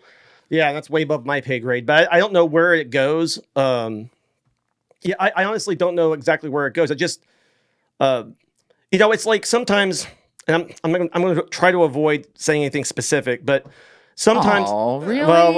Well, we'll see. There's sometimes, I'll just put it this way. When sometimes they're putting policies in, let's say about hiring initiatives and shit like that. And Look, I'm all for a diverse workforce, but I'm mostly for not having presidents shot. So I don't give a fuck who we hire. I don't give a shit if you're a woman. I don't give a shit if you're a guy, black, white, Asian. I don't give a shit if what your sexual preference is. If you can do the job, you can meet the standard, come aboard. USAjobs.gov if you want to join. But sometimes there's been times where we put emphasis on hiring stuff, and I'm sorry. And like I said, some of the best agents I've ever worked with are female agents. They're fantastic. We have a mutual friend who was a great one. Yes, we do. Evie's was one of the best that's ever done it, and I know, and she's typical of a lot of the women on the job. But the problem is, we're a law enforcement agency, so most applicants are going to be guys. You know what I mean? So there's been at one time they were like, we want to hire a certain amount of, and these are immutable characteristics. I don't agree with. I'm gonna get fucking crushed on this one, but I don't agree with emphasizing immutable characteristics. I want to know you. Are you solid? I agree. Are you disciplined? Are you smart? Are you motivated? Are you in shape? Okay, let's fucking go then. Come aboard and join the team. When you start saying immutable characteristics, we got to hit this number for this or hit this number for that, that's fine if you hit the number. But when you make it a stated goal, I just find that to be counterproductive. Yeah. Because that's like saying, okay, I want our nursing department to be 30% men.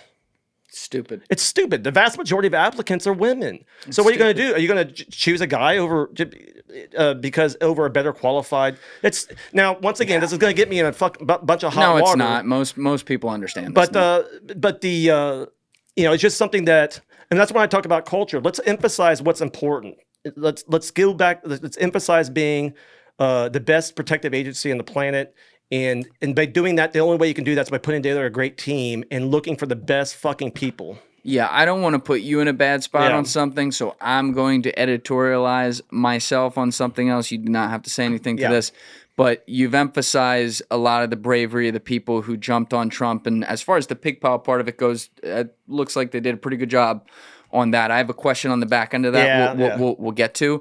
But, there were a couple agents there who happened to be women who, I'm just going to say, it looked like a fucking Reno 911 episode. And obviously, it's a scary situation. I fully understand that. I'm not in that situation. I felt bad for them being in that situation because it looked to me like maybe they were a part of those hires trying to hit a percentage point rather than hitting, who's best for this job. Because the bottom line is, you guys do you signed your life away to do an incredibly brave thing, which is, I'm going to take a bullet for these people, right? Like, that's not something I've signed up to do. So all the respect in the world to you. But, when you actually get into the lightning strike situation, you're supposed to be prepared to do that, And it felt like, it's not like, oh, they didn't want to do that. That's not what I'm saying. But, there were some reaction times that weren't quite there. There was some body language that was not quite ready, and there was a little bit of like a mess, and it seemed to come from the end of what Kim Cheatle talked about that you're referring to when she came in, I want to make 30% of the workforce women. Hire the best person. And that's what every single pipe hitter I talked to after this event from all different parts of the military and some agency guys, they're hire the best people.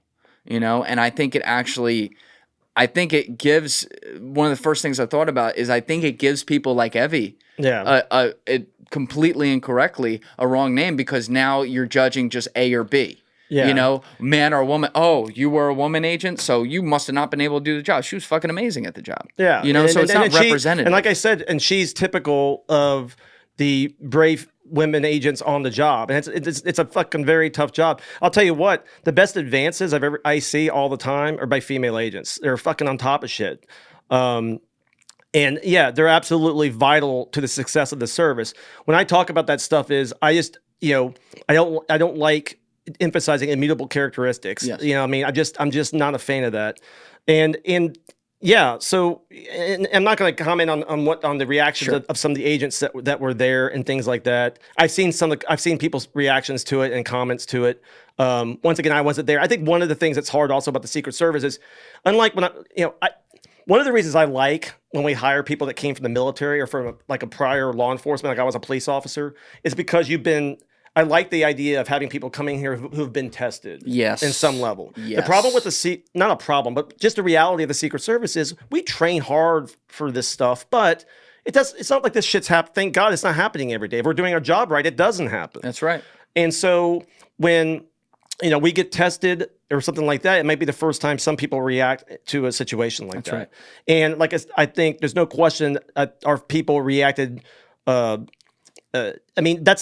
about this. That's never happened before. Meaning, we've never had a shift have a protectee shot and have to storm the fucking dais, get him down and get him to the cars, and get him out. That's never happened. But you train for it all the time. Then when it happens, and I know a few of the people that were on that stage who made that, and they fucking reacted great, and they put their lives on the line, and they should be, and they're I don't want to harp on that, but I was very proud of them as much as using the acting director's term, ashamed that this happened.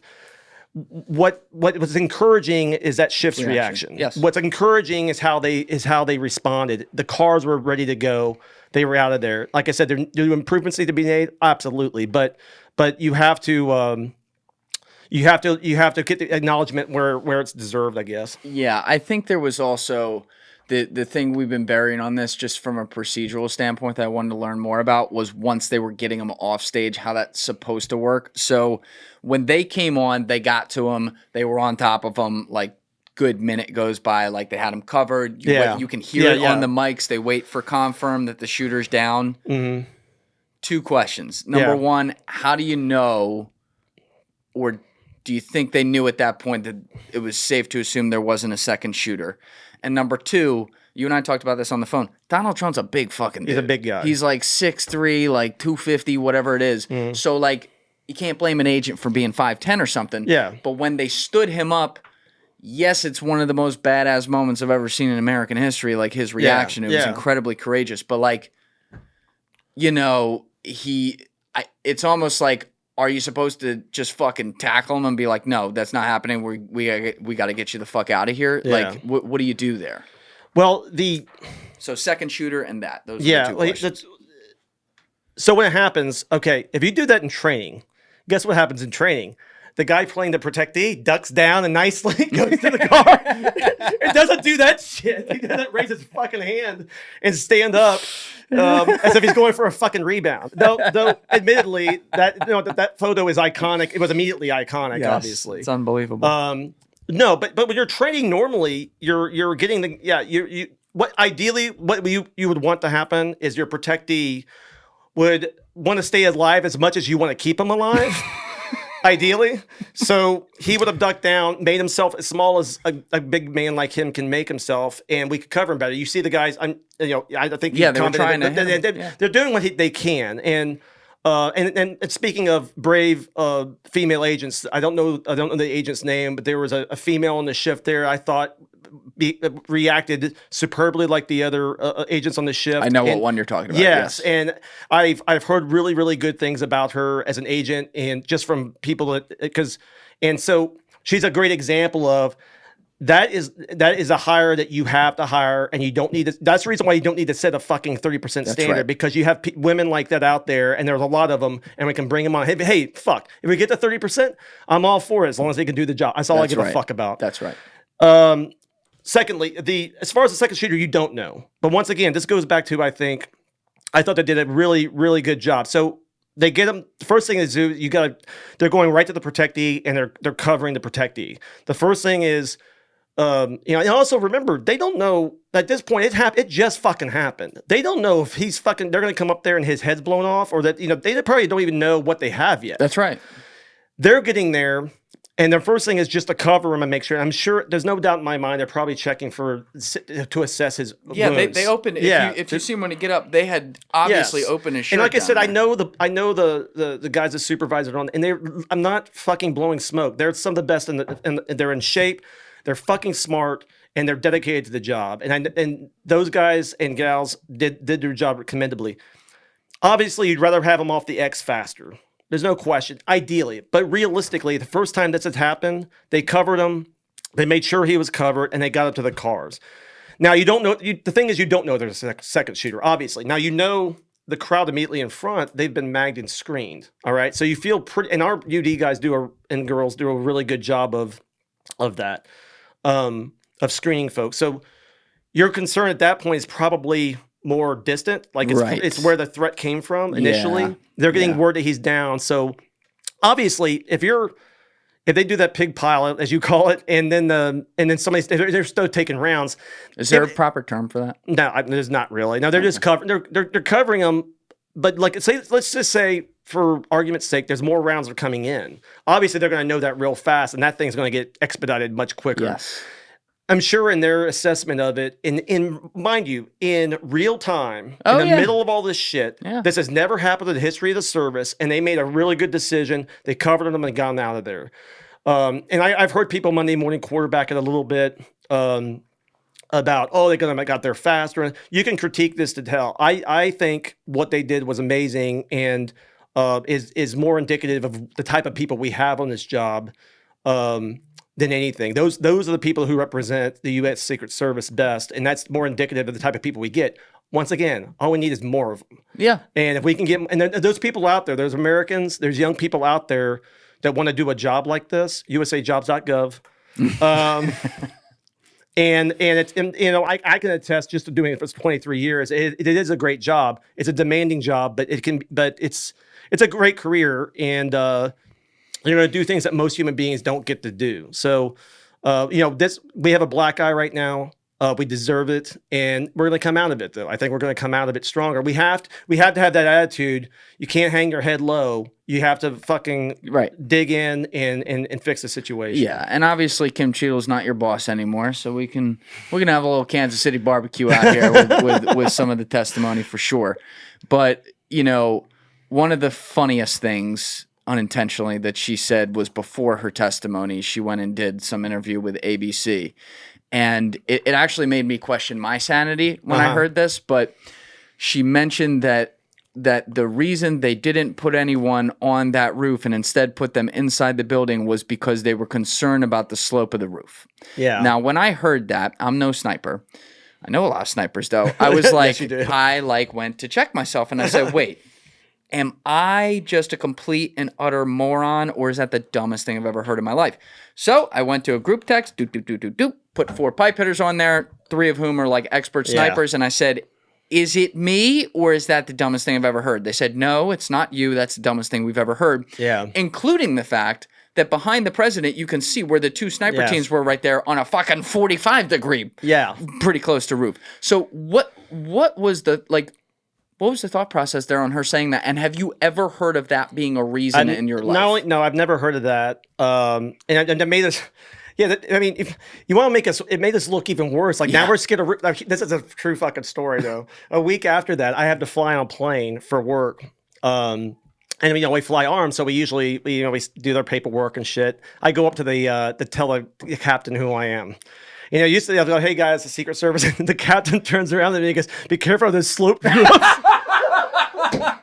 I am not fucking shitting you. And because, a lot I should have told you to get out from the slope cockpit. I go, just get us there safely, Captain. You can shit on me.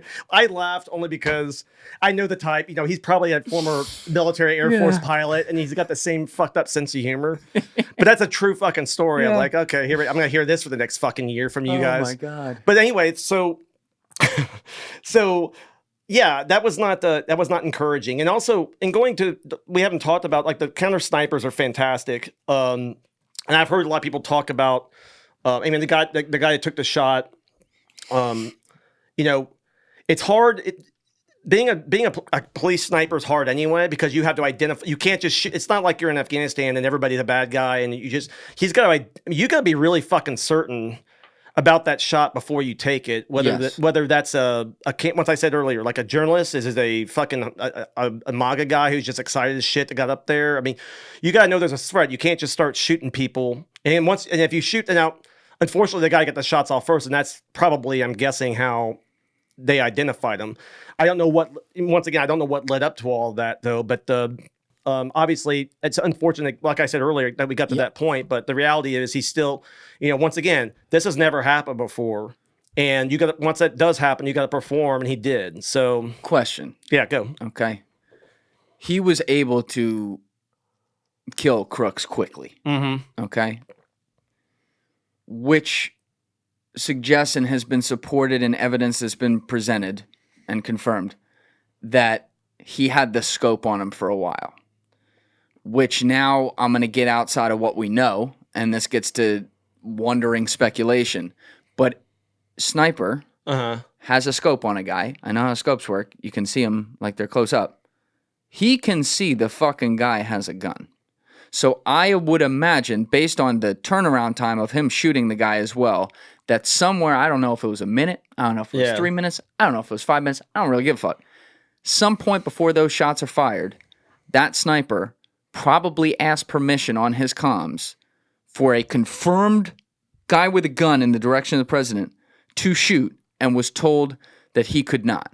So if and again, there's some speculation there for sure. Yeah. But if that's the case, and I hear you, you don't want to accidentally shoot someone who's not a threat, because we all know that you'd never hear the end of that. Oh, If someone would go to prison for that. Yeah. And I understand that. There's a real fear in this country now with like guys not wanting to pull the trigger in the wrong spot. Well, but if that's the case, what do you need to be able to say confirm go? Because like I would think guy on the roof with a gun. Well, we don't know. Once again, we don't. I don't want to speculate on what the sniper saw. I'm not a counter sniper. I only bring up the identifying the threat only because I've seen people on television who are military snipers who they have sometimes they're talking about it, but not all of them. But I've just seen a couple. I don't even know their names. And it sounded like they were talking about it from their point of view, and obviously the military and the civilian law enforcement is very different. All types of use of force. I mean, the use of force that cops have to. And what sucks about being a cop is you rarely get the first shot off. Mm-hmm. So in the situation, I don't know what led to that, but he does not have to wait for confirmation. I mean, if they see a threat, that our counter he doesn't have to. He wait. does not. Now, our counter snipers, if they see a threat, they do not have to wait. They don't. There's this green light thing or this thing that people think that you have, like you use. But once again, it comes down to like any use of force you would have for a law enforcement. You got to know that they're, and like I said, I don't know what. I'm not going to speculate on what he saw, or I can only know how the end result was exactly. And he performed very, very well. I don't know what led to that. I don't know what information he had. I don't know anything. You know what I mean? I know basically what everybody else knows. But no, you as a counter sniper, they don't have to wait for a green light, so to speak. I've heard that speculated about. If they see a threat and they can neutralize the threat, they don't need to wait for it. But once again, you know, and I saw that acting director Rowe, gave a demonstration where he showed some photos where they were kind of showing what kind of sight picture or what kind of look they had if you were laying down on the other side of that sloped roof that became so infamous. And it wasn't much. I mean, it would be hard to identify. So once again, this is all speculation. I don't know what that's interesting. What though, the guy insight saw. No, he doesn't. No, he doesn't have to wait for a thumbs up or authorization from somebody. Well, let me ask a question in there, because you kind of talked about this a little bit in there a minute ago. But how is the determination made ahead of an event for the overall sniper teams, right? So any snipers that are there, how many of them, or if not all of them, are going to be Secret Service versus support from locals? Because I would think, I know how well trained the Secret Service snipers are. They literally train with like the Reaper, Nick Irving. Like he talked about that on Twitter, one of the best snipers of all time. But like sometimes it seems to me like you'd be rolling the dice with local PD. Like sometimes you might get an amazing sniper, other times you might get a guy who has no idea what they're doing. So how do they make that determination? And obviously, not being a counter sniper, I don't want to speak for them. It depends on, like, you'll see, like with the president, you'll see our guys teamed up with our own guys. I don't know. I don't want to speculate on when they have our guys teamed up with a local. In those situations, I don't really want to put that out there anyway. And it's been a while, and I don't want to misspeak. But once again, it goes back to, that's the other thing is, we have a finite amount of resources, and that's where it can be really hard. And the amount of work that like counter assault team members or the counter sniper guys, we only have so many of these people, and we got to divvy. So you can imagine how, they're traveling all the time, because especially now with the threats being what they are. The guys who were on the 2 roofs right there. Yeah. There were 2 teams of 2. Yeah, it looked like to me, those were Secret Service. Yes. Yeah, that's what I wanted to confirm. those are, I believe, I'm not 100% certain because I can't remember if it was like, if we had our CS guys teamed up with locals, where our guys would have the long guns, the locals were, because remember also they're serving as an overwatch in the sense that they also can give you information, A lot of times the counter snipers will provide information to the rest of the group regarding something that's not a threat, but might be, they may see something that needs to be addressed. Like, hey, there's somebody over in this area here. I don't see anything. And then we can maybe have somebody go out and talk to them. That kind of stuff can happen where they can see something that's not like, hey, I'm going to take this person out because there's nothing like that, but it might be something worth addressing. Now, once the shots go out, though, Trump is taken out of the situation, the shooter's killed. This is where the investigation starts, though. Yeah. So take me there from a Secret Service perspective. The FBI's not on scene yet or whatever. What are the first things you're doing? It's a crime scene. It's now a crime scene that has to be preserved. So that's what, and then one of the first jobs of the Secret Service if a situation like this is, obviously things are chaotic. You got 3 people who have been shot. The crowd and stuff. I can imagine what obviously the protectee Trump is gone and getting into the hospital to make sure that he's okay. At that point, as far as the investigation, the FBI has authority obviously over investigations of this nature. Like there was an attack on the president. It'd be the same way. And our job is the posters that are there and the people that were securing the site before. Now it's a crime scene, and they got to secure that scene, and with the help of the local police. And I can imagine, you can imagine in my head, what a chaotic situation is. And I'm sure the FBI. And that's the thing. They're going to be, and that's why I'm hoping this investigation does bear fruit. And even it's going to be hard to hear. It's going to be hard to know I just hope it's clear where the breakdown was. I hope that we have some clear answers. That's the only thing I'm hoping for, so that we can, because if it gets some clear answers, we can address it. Can you understand why people out there listening right now are already cynically saying we're not going to get answers on something like this 100%, based on past history? 100%. Absolutely. It doesn't fucking help that our name is a Secret Service, for God's sakes. That's a bad, that's from history. But it's not that we're keeping secrets, but it doesn't fucking help. But I can understand people's look, they held us on a high pedestal. They hold us in high regard and expect us to perform at the level, and we didn't meet that level. And all you can do is own it and move on from there. And I'm hoping that we do that in a way that we look back on this and we say, okay, this will be a delineation point where we say, okay, we let ourselves get to a point where we weren't at the level that we should have been. Yes. This happened, and now we're going to take it to the next fucking level. Yeah. But it's going to take that kind of attitude, and like I said, I'm hoping that we continue to bring on and beef up our service with good people or qualified people, so that we can move forward, and the agency still has the future that honors the time since 1865 that we've been serving this country, and we need to honor everybody that's ever been in the Secret Service by getting better and improving. Why and how was the investigation moved within 4 hours at least, and it might have been less than that, but 4 or 5 hours to the jurisdiction of the FBI,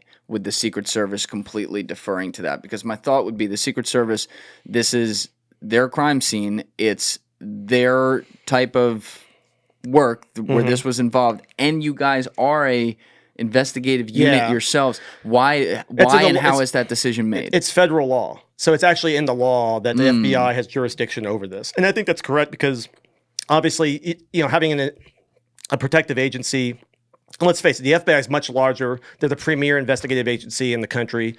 It should be their jurisdiction, and it is by law. And also they're, you're talking about, earning the public's trust again. If we were investigating this, there'd be, you know what I'm saying? It's like if it's the Secret Service investigating the attempted assassination of Donald Trump, everybody would like, well, of course they are. You know, it's like it's like they're not going to believe shit. So that's a fair point. Yeah. So it's because like you can't, you know, like once again, I know the people and some of the people involved in this. When you do that, I couldn't be completely objective. I haven't been completely fucking objective here. I've been doing this 23 years. Yeah.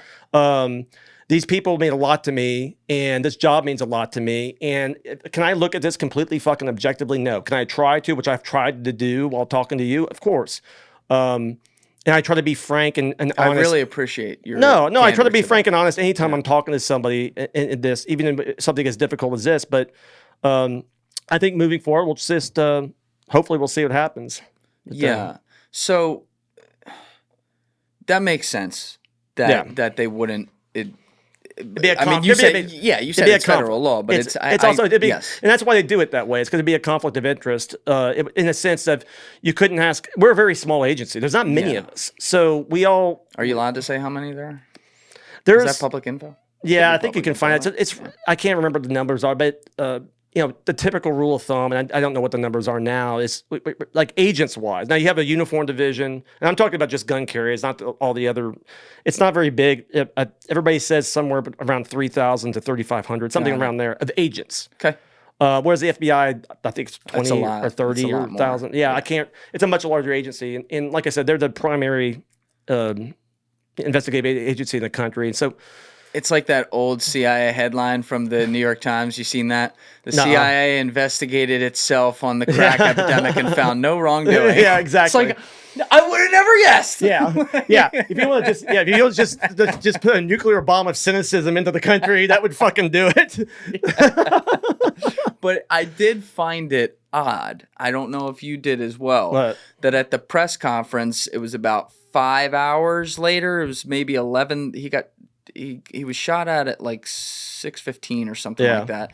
And there was a press conference at maybe like 11:30 at night. It was only an FBI representative there with, I think, some local law enforcement people. I think I remember that. There was no Secret Service representative. Isn't that kind of odd that they didn't have someone there? Yeah, I don't know. I don't know all the circumstances behind it, because the thing is also is the supervisors that would have been on the ground. It's a small, it's Pittsburgh district.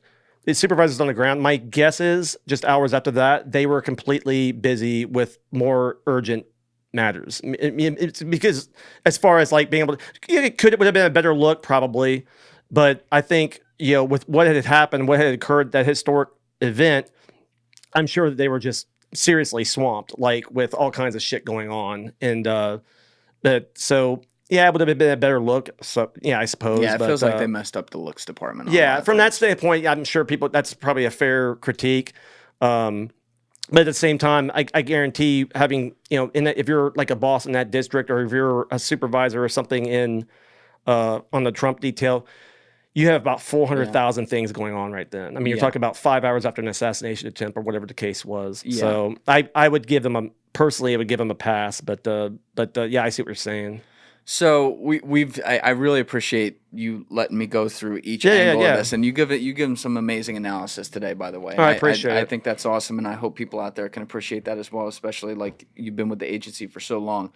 But before we get to some of the post-assassination stuff, where you guys, I mean, you've really beefed up security around the guy and everything, which I know you have some insight on.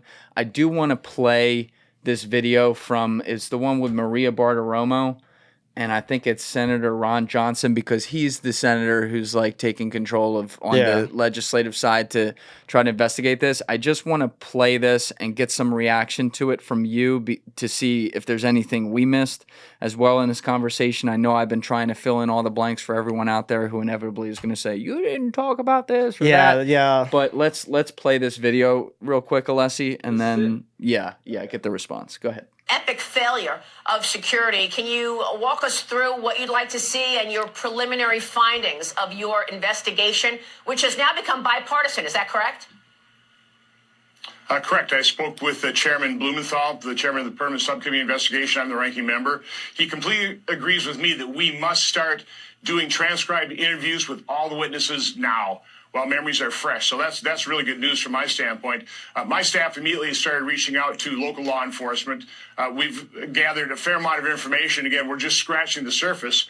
But a couple of things that we found out. For example, the Secret Service did not even attend the 9 o'clock security meeting with local law enforcement. Pretty well put in charge the Butler County Can you pause it real quick, law Alexis? enforcement to coordinate things. Is that normal? If it's what he's saying is accurate, no. So I've heard this too. I've watched some of this as well, and I don't. Yeah, I mean, typically when we're having meetings for this, obviously we're running the Secret Service usually running the meetings, and when we obviously one of the first things you do anytime you're doing a protective advance is you meet with the local police. Obviously, I mean that's the meeting number one, and a lot of it, those meetings, a big part of it is like. You may not even know exactly how the visit's going to go yet, as far as like what's the mechanics that the staff is going to set up, as far as the rally or whatever's going on. But you're getting with the police and at least partnering up. So it's like, okay, you're transportation, you're doing this site, you're doing special ops guys, and so yeah, typically that's what happens. And what you're doing is you start working together. Once again, we can't do this job without the local police, and so that's how you kind of start off. Now I heard this stuff. I don't know how true it is. I mean, I don't know what. I think you said that was a report they're seeing. Yeah, they're hearing reports like that. And look, the senators and the Congress people. Look, the legislative branch's job is to oversee the executive branch. Right. So they're doing their job. There's times I'll be honest with you. There's times I've watched that.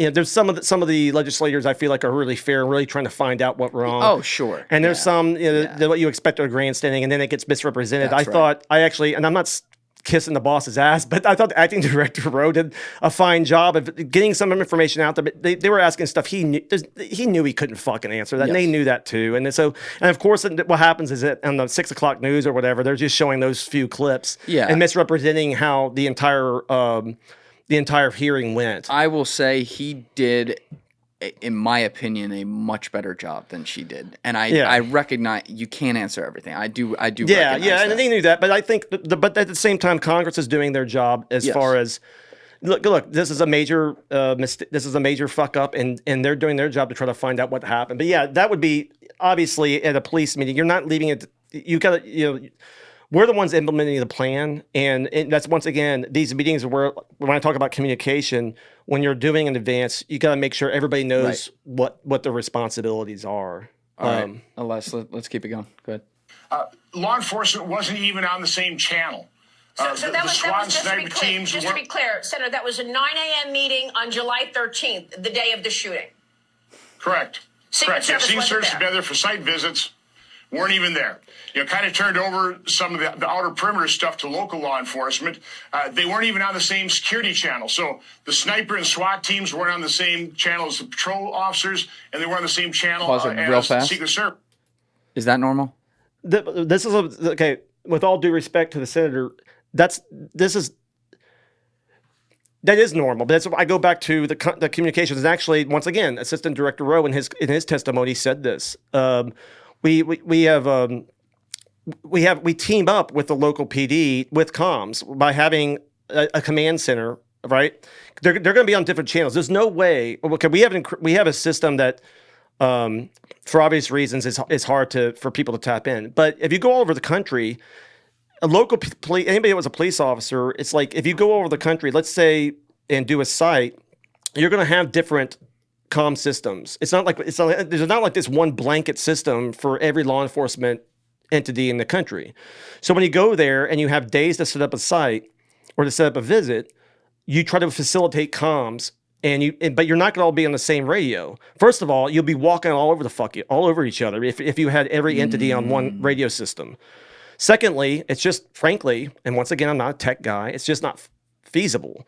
But that's the reason why we have to put an emphasis on that. Now, maybe there's a tech guy or there's somebody that's has a better way, and I'm sure the Secret Service is going to explore every option of that because this is so clearly part of the problem that happened on the 13th. So if there's a better way, there's a better way. But yeah, there's different. You're going to have different, and it's not unusual if once again, let's say the police radio back in, hey, to the command center. we have a suspicious subject at this location or whatever. The Secret Service guys can go, because I also heard that a lot of people were doing texting. They weren't putting stuff on the radio at all. So your answer makes a lot of sense to me, because again, we can take this stuff out of context, but is there, like, let's keep it simple. Let's call it 2 channels. Yeah. Probably more, but let's call it 2 channels. Police, Secret Service. Is it not feasible for there to be a designated person from the police and a designated person from the Secret Service at any given event where the designated person is on the opposite channel so that they can hear what the other ones are doing and go back to their channel? And we do, and depending on the we do that as well. Like, there's a lot of times that we'll have, like, for instance, in a motorcade or something, I'll have a police radio. I'll be with the police. They'll have a police radio. I'll have our radio. We can hear their comms. They can hear our comms, but they're on different frequencies and different radio systems. In the case, and that's what I'm talking about relaying in messages. So you have all these different entities. If everybody was on the same radio channel, you'd be walking all over each other.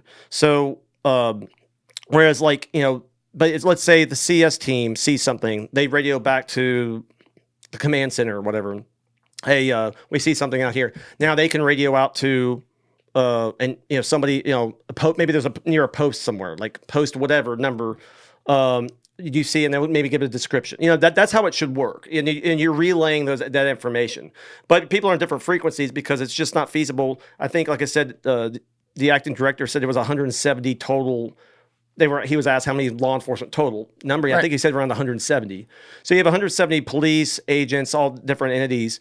To me, and like I said, I'm open to being wrong on this. I don't know how you do that. And mind you, we're doing this day after day after day after day. So it's not like we're sitting here for 4 months working on this site. We're talking about days. That's right. So now you're going to set up this fucking infrastructure and do all this and get all the radios out to 170 officers, and everybody's going to be on the same comms. First of all, not everybody could be on the same channel anyway. Now, when I was on shift, or I was on a detail, you can be on one channel and then scan others. So what I would do a lot of times, I would scan the uniform division guys because they're on the outside perimeter of, say, the White House. And so if something were to happen, my thinking was, if they're like, oh, shots fired at wherever, I'll hear it before it even gets relayed. That was the idea. So you can do those type of things. But it's definitely something we need to look at and address. And like I said, I'm not the person to do that. But that's how those come, and that's why we see sometimes I saw that too, where there's a disconnect, where they think it's done one way.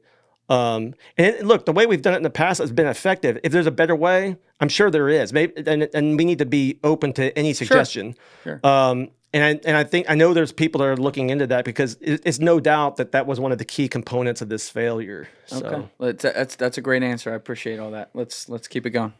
So they had to relay things. One of the things we found out is that we've got a more detailed timeline. This picture is now on the internet, but a photo was taken by the local sniper team in the AGR building at 5:14 of Crooks. So again, we had pictures of this guy. Why was he intercepted? There's so many unanswered questions here. The pictures were taken at 5:14, and he was shot at 6:11. Correct. Okay. And again, we've got a more so I'm going to be issuing a preliminary report. It's preliminary. It's just scratching the surface. We're primarily going to release that report to solicit more eyewitness testimony. If you took video, save it. Make a backup copy. We can glean things in terms of audio and in terms of where the shots came from. Was it one rifle? Was it more than one? I've seen some pretty interesting video on the internet by experts that certainly calls into question what the FBI is telling us about a single shooter.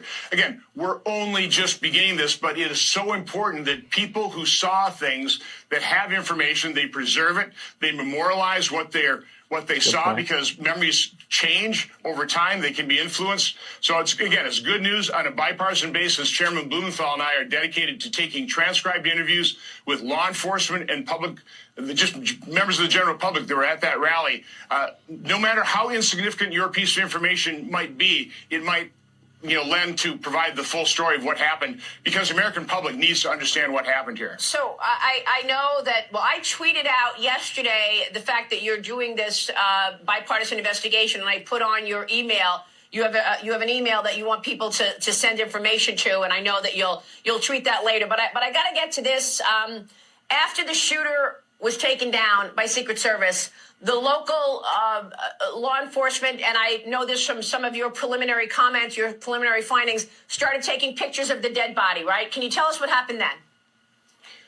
Correct. So that sniper team that was in the AGR building, they're the first ones that went up on the roof. They were the first to encounter the dead assassin at that point in time. Later on, other people joined them, and somebody told them to send the pictures they had taken to an ATF agent, which I think is very strange. And we called up that ATF agent. That individual said that he was with ATF, and now he's gone dark. We've also reached out to the Secret Service agents in charge on the ground. All we're getting there is a runaround. So we are getting information from local law enforcement, and we appreciate that. But unfortunately, federal law enforcement agents, they're just saying, well, go through your congressional liaison. Again, that's going to be unacceptable. Pause that right there real quick. So, couple questions here. Number one, let's start with the ATF guy.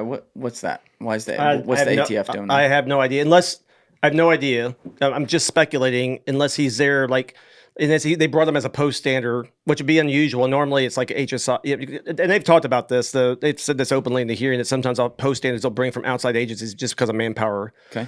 Other than that, I don't know why the ATF will be there. I mean, there may be a legit reason. I just don't know what it is. Yeah, but unless he was brought in to stand post, which is, like I said, kind of unusual. Typically, they'll bring him from like HSI. I think it's because it's within Homeland Security, right? Whereas ATF, I think they're Justice. I think they're DOJ, but I could be wrong. Second question, and I think this is where I think I see it more from the perspective of the Secret Service. He just said right there, we've been reaching out to agents on the ground and getting the runaround. Yeah. Technically, because it's an active investigation, the FBI is now in charge of it, and the Secret Service is an organization that's at the middle of the investigation. I would imagine, and I don't know if you can confirm or deny this, that there's probably simple organizational precautions taken from a legal standpoint that says, hey, don't answer questions yet because it's public. It'll and if I was public. Look, I'm sitting here talking to you and giving my take on some things, but if you're in a situation like that where you were involved in the incident, I'd be, and also it's a senator talking, so he could be full of shit too. He could, absolutely. He could make it sound like I'm on top of this shit, and I mean, who knows? We've asked all of them. With all due respect to the senator, with all due respect, fuck off. Boy, I'm really digging a hole. But I'm going to get a congressional subpoena next. Fuck. I can't wait to title this episode. All right, let's keep it going, Alessi. Go ahead. I wish I could rely and have faith in the FBI and the Secret Service to do a truthful accounting of this, but that's not been my experience with the Russian collusion hoax. And for years, dealing with federal law enforcement, we need completely separate and independent investigations, and it has to start now. So are you questioning whether or not there was a second shooter? Is that what you're questioning? Or if the shooter had a different gun? I saw an extremely convincing video online. I know it's all over the place. There were 3 distinct shots early on, followed by another 5 in more staccato, more rapidly fired. And then the final one, which we believe took the shooter out. How do you explain that? I don't know. I'm not an expert.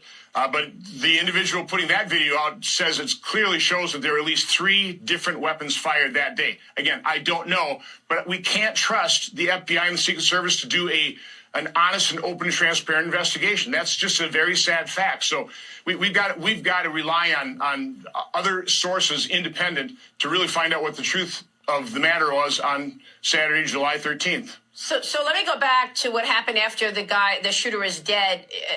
You just mentioned somebody goes up. So this is the guy in the suit who walks up the ladder, goes to the roof, and tells the locals, send those pictures to this cell phone. Who was that person? Well, again, I'm not sure that was the guy. I think another county law enforcement gave the number to the other county law enforcement, the snipers, to send the text. Some guy in a suit walks up the ladder. They believe you Secret Service. I'm not sure whether they gave credentials, but that's part of again, Maria, this is so preliminary. I'm issuing this. I'm providing this information, a much more detailed timeline to prompt others to come forward. We need to complete pause this it there. picture. We're good with we the have rest a of lot this video. Puzzle pieces to fill in here. So here's my question there. It's a crime scene at this point. It's chaos. There's fucking 13,000 people down there. The first people to get to him are not Secret Service, right? Yeah. It's cops and then SWAT unit guys, whatever. What's the protocol? Like, you and the police department on site, y'all don't know each other. You just started working with each other the Tuesday before, right? Yeah. Not everyone knows each other's names or faces. What's the protocol at that point for proper identification of who you are, minus just like holding up a badge? Like, is there some sort of like code word that you guys may have in place or something like that to be able to say like, okay, yeah, that person's on Team America here?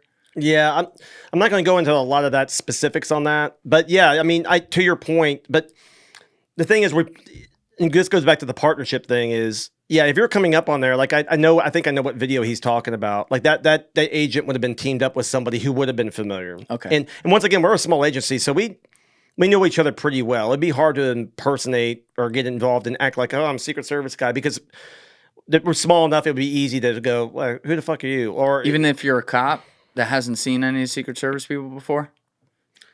If you're I'm trying. What are you asking? Like the guys who were over the body were from the police department side of things. They don't know who the fuck you are. You know what I mean? Well, I think that's true. I mean, you have to show them your credentials or something like that. If they didn't, I mean, you have your pin, your lapel pin on. But if they didn't know for certain, you just have to identify yourself with credentials. If you didn't have a partner with it, like what happens a lot of times with on these visits is. Of course, the chaos then, who knows what the situation was like. 'Cause I'm like, you were saying earlier, I mean, it's going to be complete chaos. So it's probably a whirlwind. But yeah, I mean, as far as identification, a lot of times we're teamed up with officers and they can go, hey, this is, I'm with, and they, you've been working with them for several days. But, because let me think ridiculous for a minute. Yeah. I don't think this happened. There would have been too much plan way ahead and executed perfectly, in my opinion, for something like this to happen. But hypothetically, you have to plan for all possible things. Like, couldn't someone have a pretty convincing fake badge, wear a suit with a fake lapel, and walk up there and say, Secret Service, whatever, real quick, and not be from that? So, meaning, like, and again, if I don't want you to go into details, you can't, but, like, shouldn't there be some other layer of identifiable whatever specifically for a situation like that? In the same way that you guys have code words for each person you protect, shouldn't there be some sort of, like, I don't know, Morse code password or something? Well, I'm not going to get into some of the other identifying stuff. I mean, so when we're at a site, there's other ways of making identification. Okay. I just don't want to disclose it. Okay, so let me take the side of Secret Service here then, if that's the case. I trust you. Then perhaps that person was properly identified, and it's just simply like he's not talking because it's an open investigation. I think I know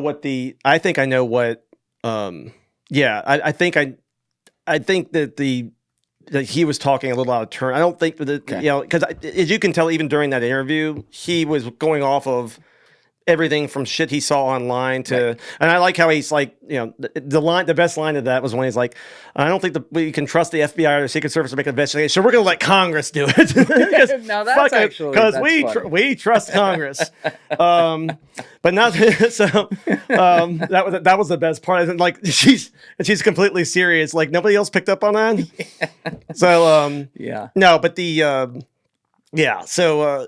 I mean, look, it's just a mess. So we'll see what happens. But once I think I know the video he's talking about, and it was one of our guys that was on the roof. I presume he was a protective intelligence person, but I don't know if that's the case. There was, and by the way, a buddy of mine, Tommy G. I believe we're recording this like a day before he's going to put it out, and I'm putting this out right away too. But I believe it would have just come out. My buddy Tommy G. just did a documentary at the site. Mm-hmm. And he did it with Danny Hall, who's been on my podcast, episode 216 and 217, Special Forces legend, sniper legend. He did it with Andy Bustamante to kind of take the other side of the issue, I guess, the CRA side, if you will. And then Andy I think in addition to him, there was another guy who I don't know that was brought in from the Secret Service side. But everyone go check that out because that'll give a breakdown. But one of the things I've seen, because I haven't seen that yet, but one of the things I've seen with experts going to the scene was the House of Reps guy, Eli Crane, who was like an ex-sniper in the forces. He went there, and there's been a lot of questions around, like, oh, was there a second shooter? You just heard some speculation in that video, and that's kind of what it is. Yeah. But he got up, they let him go up on the roof and everything, which I thought was productive, as an expert and a guy who's in Congress for transparency reasons. And he took a video from up there, but he's like, that water tower, now that's farther away. That is, we're at that, what we were talking about earlier, like 800-foot type perimeter. Now we're far. But he's like, I'm a sniper. That's where I'd be that right former there. SEAL congressman. Yeah, I saw him on TV. Do you think that's possible that maybe there was a second shooter and maybe they were there? Honestly, I don't think it's possible. I saw him talk about the water tower. Knowing what I know of the counter snipers and the way our acting director was asked this as well. Our counter snipers are typically looking from what the angle is from where the podium, if you will, where the protectee is going to be speaking, and they're looking at the threats from that area. So they tend to look from there. I mean, as opposed to going up in the water tower where, you're way higher.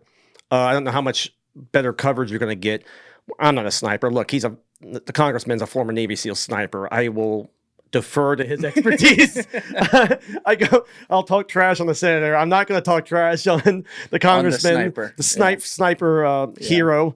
So I'll refrain from that. So he's probably right. I mean, maybe there's something to that. Maybe there's a different way of doing things. I'm not a sniper. I know how our snipers typically operate, and it's not like. And the acting director kind of explained that how we do that, which maybe it's something that people will look at later on. Maybe it's something that, like I say, I think there's something to be gleaned from this where maybe thinking, learning the lessons, but thinking outside the box will be necessary. I mean, obviously, when you have something this big happen, I think you're foolish if you don't really reflect and really take everything in and really be willing to put anything on the table as far as a way to make it better and to keep an open mind and to listen to people from outside who, it's really easy when you've been doing the same thing for so long, doing protection for so long, to think you have all the answers because we've always done it. We've always done it this way. Yeah. We need to think differently. But once again, it goes back to getting the manpower, getting the assets. And I think being open to any solution, looking, to people from the military or from, because we were talking about, or you have a lot of people with a lot of knowledge. What can we do to do this better? Right. So what have the conversations been like internally? I mean, you're a longtime guy there. Yeah. Obviously, there's a lot of amazing agents who are out there right now doing a great job, but you've been talking about it all day. It's a tough time, and there's a lot of, you have an acting director right now. You don't have the official director. Like, obviously, you've hit on it again and again. Like, we want to see improvement, we want to learn from this and whatever. But do you think morale is really low right now? Do you think this certainly doesn't help? I mean, I think overall, and like you can really tell when you're on the details, like the president's detail, the bigger details, where the morale is at better. But obviously, this is a big hit and mentally for everybody. But it's like. And it can't help it. I find it the same way with me. It's like you can't help it when every time you turn on TV and you're and the Secret Service is getting crushed. Oh yeah. You as a human being, you can, and I think you saw that in the acting director's testimony. You could see the passion he had behind it too. It was clear. It's hard not to take this stuff to some degree personally, but morale needs to get better. And like I said, the best thing we can do is to continue improving and re-earning the public's trust and our protectees' trust, meeting the expectations that everybody expects of us, and also at the same time getting the workforce that we need to do that to a level where the agents and all the other personnel can still have a life outside of this. Because, I mean, we know every 4 years you're going to have a presidential election. Like right now, the pace is crazy, and it's only going to get crazier. But we need to reassess, and if we can fix those things, the morale, to me, how I feel about it is if you do those things, the morale will fix itself. I think the biggest killer of morale is, and you know how this goes, you could ask 20 different agents and get 20 different answers on what the cause is.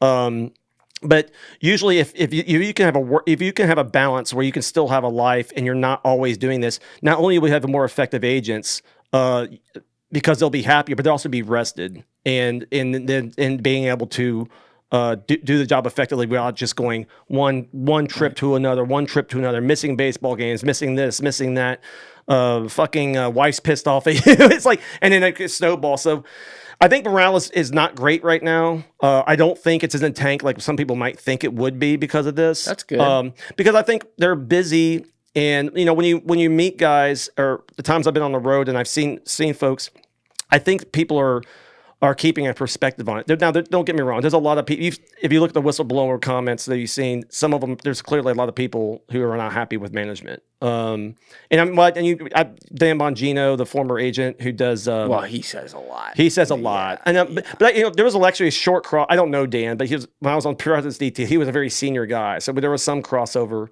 But he says a lot of stuff to German. He knew he was legit. He knew what he was talking about. Oh yeah, I will say some of his analysis right afterwards. Yeah.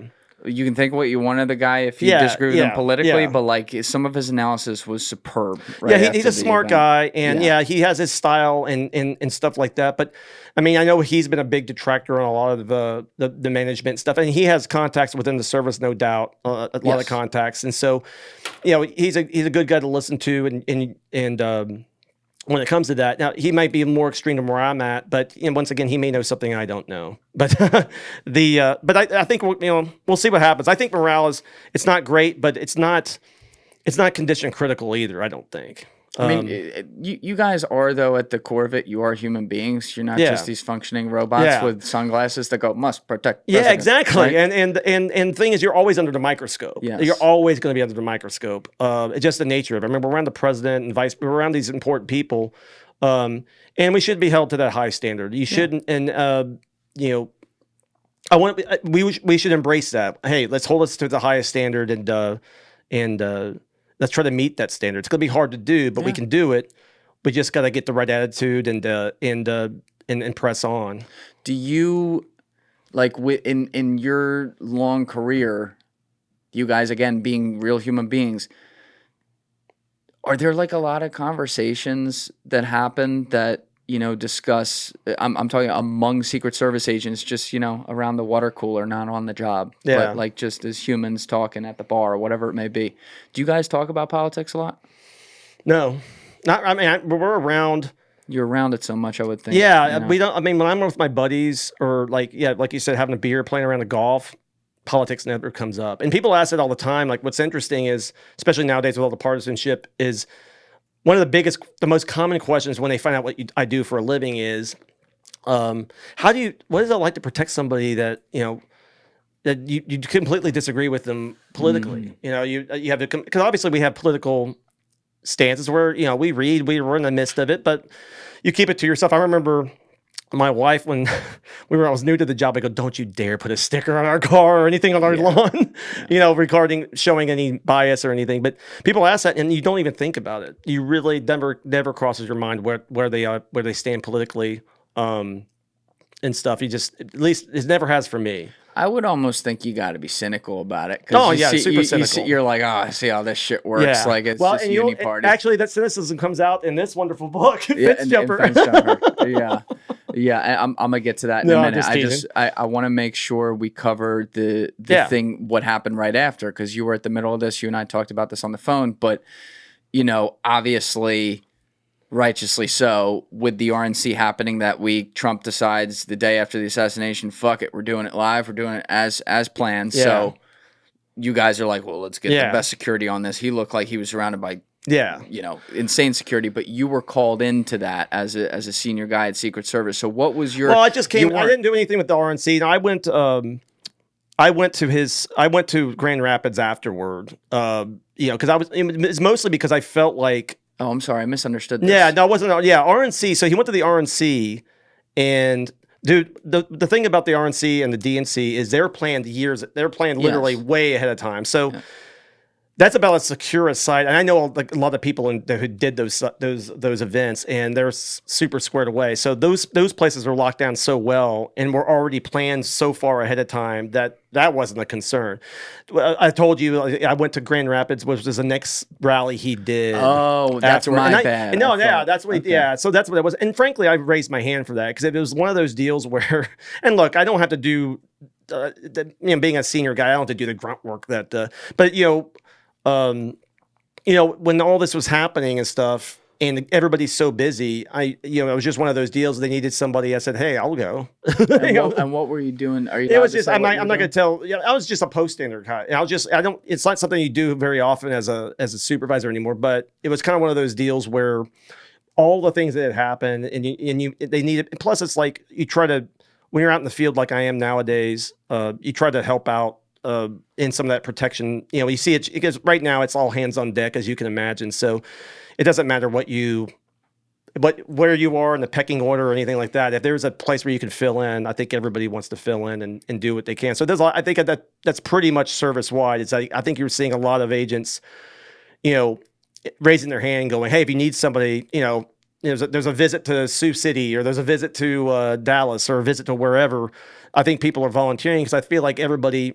At least I think they have the same feeling I had when you saw it. It's like you immediately want to chip in. It's just the instinctive thing. You can't help, especially if you're this close to it. It's like, I don't care if I'm just working the radio. Whatever you need me to do, just tell me where to go. And I think that's the whole service. It feels that way. And it's that kind of attitude that's going to get us back. Is that, okay, let's pull together and let's fix this. Don't shy away from the responsibility. Just go ahead and go full on. Even if it's not your job to do it, feel free to raise your hand and say, "Hey, if you need a rest or you need a break, I'll take your spot and let's cover this." And then that's what's going to happen because it's going to be very, very busy. I mean, I'm not even sure what we got left, 80 days or something. I'm not even sure. That's what I'm saying. We're down to like 70 or something like that. And we're in, it's a nasty campaign. That's just the nature of what these things are these days. But, there's people who are, because of the veracity of the decibels that the campaign is at, there's a lot of people in the country who are concerned that Trump or Kamala could have attempts made on their life or whatever. It's at a code red type state right now.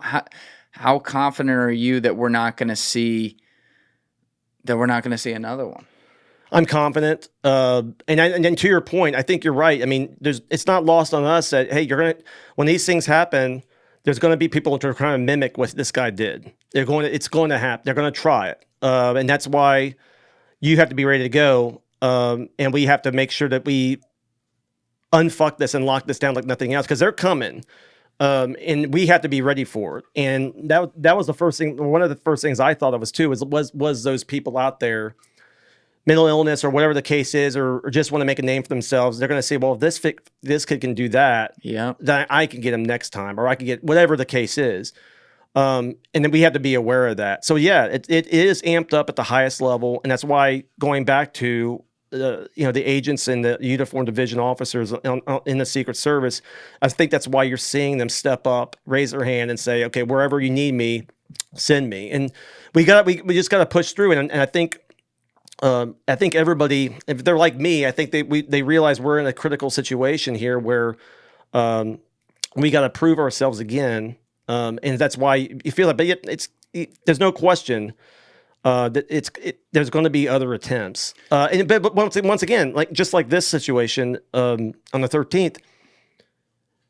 If we did it the correct way, if we had done the way we normally do it, this wouldn't have happened. And we just got to do it. But we got to do that. And I think we got to just amp up everything. I think we got to have to add the assets. And when you do that, obviously that puts more strain on the workforce. But we're just going to have to do it. There's just no other way of doing it. And just know that let's get to the election. And then once we get to the election, we'll see what the results are and go from there and see what needs to be done. Do you think that there is, like we had talked earlier about some of the times where you might say no or be like, oh, we can't do that, and you went through the processes with some specific examples if a protectee asks for certain things and the planning that has to go into it. But given the nature of where things stand, do you think that even if it's in the middle of a campaign, there are certain things that either candidate may want to do from a public standpoint where the Secret Service might actually say, like, sorry, we're not doing that? I'll put it this way: we gotta be really open to that. I mean, if I'll put myself in their shoes. I don't, it depends on if I was in their shoes under the way things are now. I would be far more inclined to do that but you have to be just professionally honest, and you have to be able to explain why you feel strongly about that, because you can't start saying no to everything, of course, but you have to be able to, if you really feel strongly that puts them in a risk that's it's too much risk to justify doing something. You just have to be honest with them. I wouldn't be surprised at all if that would happen more often now, just because of the atmosphere we're in. Like I said, with the concerns of, copycats and things like that. It's like, I definitely, but I think once again, the protectees also saw that. They still have trusted us, and they've expressed their trust in us, and we just have to keep proving that trust is worthwhile and that trust is justified. And so, but yeah, if I put myself in that situation as a detail leader, there's no question. I mean, everything's heightened up, and if you feel uncomfortable, I wouldn't hesitate to tell a protectee, hey, sir or ma'am, I understand you want to do this. Here's our concerns. I honestly don't think that we have, I couldn't recommend making this movement, or give us X amount of time and we can make this happen. Yeah. I mean, you have to be more open to that, but there's a gazillion different reasons or different ways of going about that, depending on what the scenario is. Yeah, and you were also saying a couple minutes ago, like, when we get through the election, we'll see the results and then figure out where things are, which will also include that someone won't win. Now, what's interesting about this one is, unlike, say, 2012, where Mitt Romney wasn't ever president or vice president before that, like, Mitt Romney had a day where the Secret Service, he had lost, and then the Secret Service didn't protect him anymore because he had only been a candidate. Whereas when you're VP, you keep it. When you're a former president, you keep it. But depending on, like, if you're a former president, you don't have the same level of protection that the active president does, for obvious reasons. So depending on that, the reason I ask is because Donald Trump, while he was a running candidate, was still a former president. So he wasn't in office, but it was clear throughout coming into the spring of this year that he was obviously going to be the candidate for the Republican Party. Yeah. And there were questions about he had requested more Secret Service coverage and had been denied. Some of this seemed a little bit like, reported to me versus like what actually happened. Like, why would the Secret Service turn down more protection for a former president who is now, let's say 50-50 going to be the next president? Yeah, and I can't speak to it only because that would be super rank speculation on my part. I just don't know. Do I think it's plausible that it was requested? Yes. And there's and they said this in the testimony, there's ways that they go through OPO, the Office of Protective Operations, to request assets and things like that. I simply don't know what those processes were, but you're correct in the sense of, I mean, Trump is a very unusual, we've never seen a former president with this kind of notoriety running. First of all, this is the first time that a former president has run for office without, not as an incumbent since like 1892. Yeah. And he's, like we were saying earlier, I mean, he's more recognizable than Pope, and he's super divisive personality. There's like, it's like half the people love him, half the people hate him. So he's a very unique protectee from that standpoint. And so and obviously that's got to be factored in, because he just, and then couple, like, the situation we're in as a country, where it's gotten so partisan, where, I mean, it's like fucking Sunni Shia anymore. Oh, it's gotten insane how... It's a disease. It's insane. Like, people are finding meaning they're finding meaning in religion, or they're not finding meaning in their family. They're finding meaning in politics. Oh my God, yeah. And if you're putting your faith in a politician, they will always fucking disappoint you. Take that from the guy who's been around him.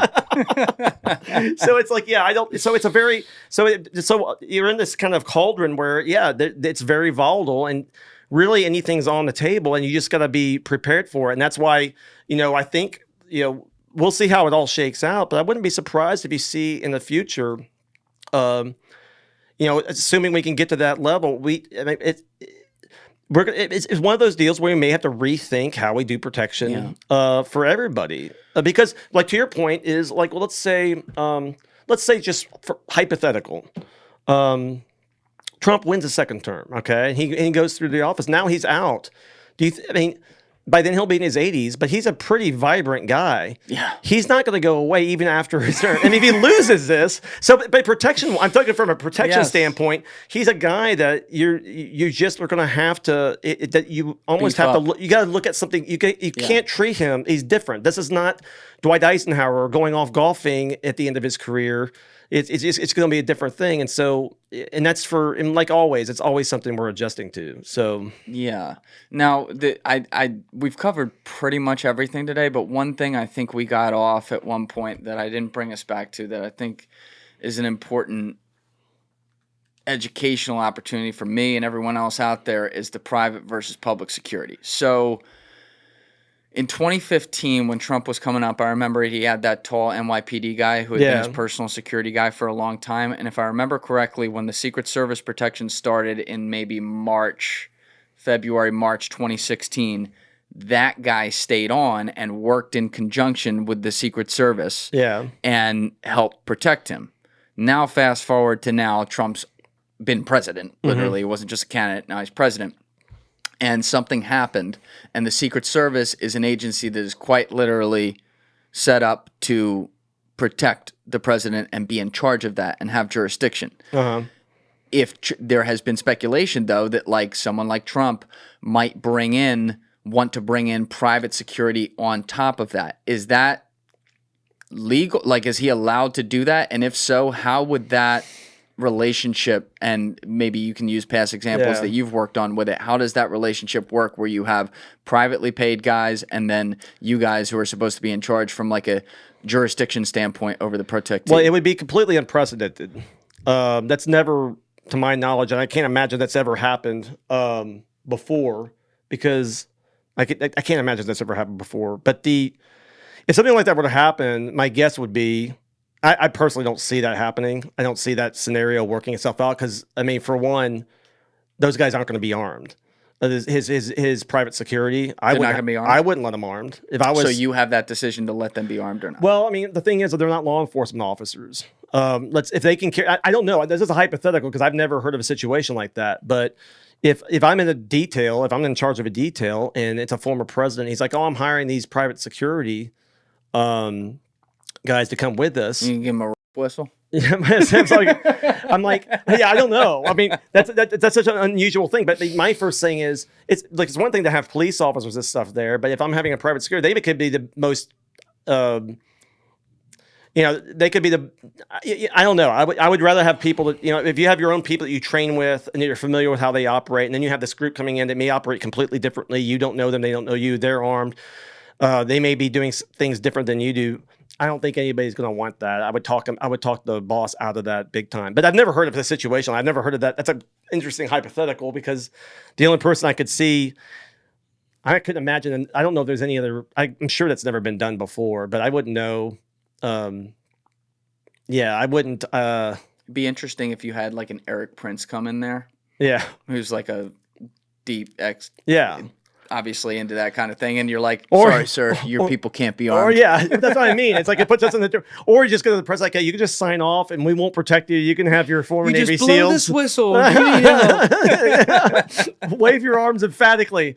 No, I don't know. I've never heard of that situation before, so that would be an interesting hypothetical. I don't know. That would be but once again, I think fortunately, our protectees, even after this incident, have faith in us. So that's good. But hopefully, that would be really awkward. It'd be like inviting your girlfriend to go out to dinner with your wife. It's like, dude, it's like, can you imagine how the tension between like the agent and like the private guy, and especially if the private guy was like a SEAL or some shit. Hey, in some cultures that's okay. But, it wouldn't go over well. Well, Mark, you've answered so many difficult questions today. I can't tell you how much I appreciate this. Yeah. And I want people have been looking at the book all day right here, but you are a novelist as well. I am. You've written something that I might say is maybe based off, inspired by some people that you've known within the Secret Service. Yeah, so it's based off my experience. It's a humorous political thriller. It's fence jumper, obviously. Link in description. Linked in yes, exactly. And so it's the feedback. It came out last year. The feedback's been really good. I got it cleared through the Secret Service. So basically, it's about a Secret Service agent suspended for a scandal in South America.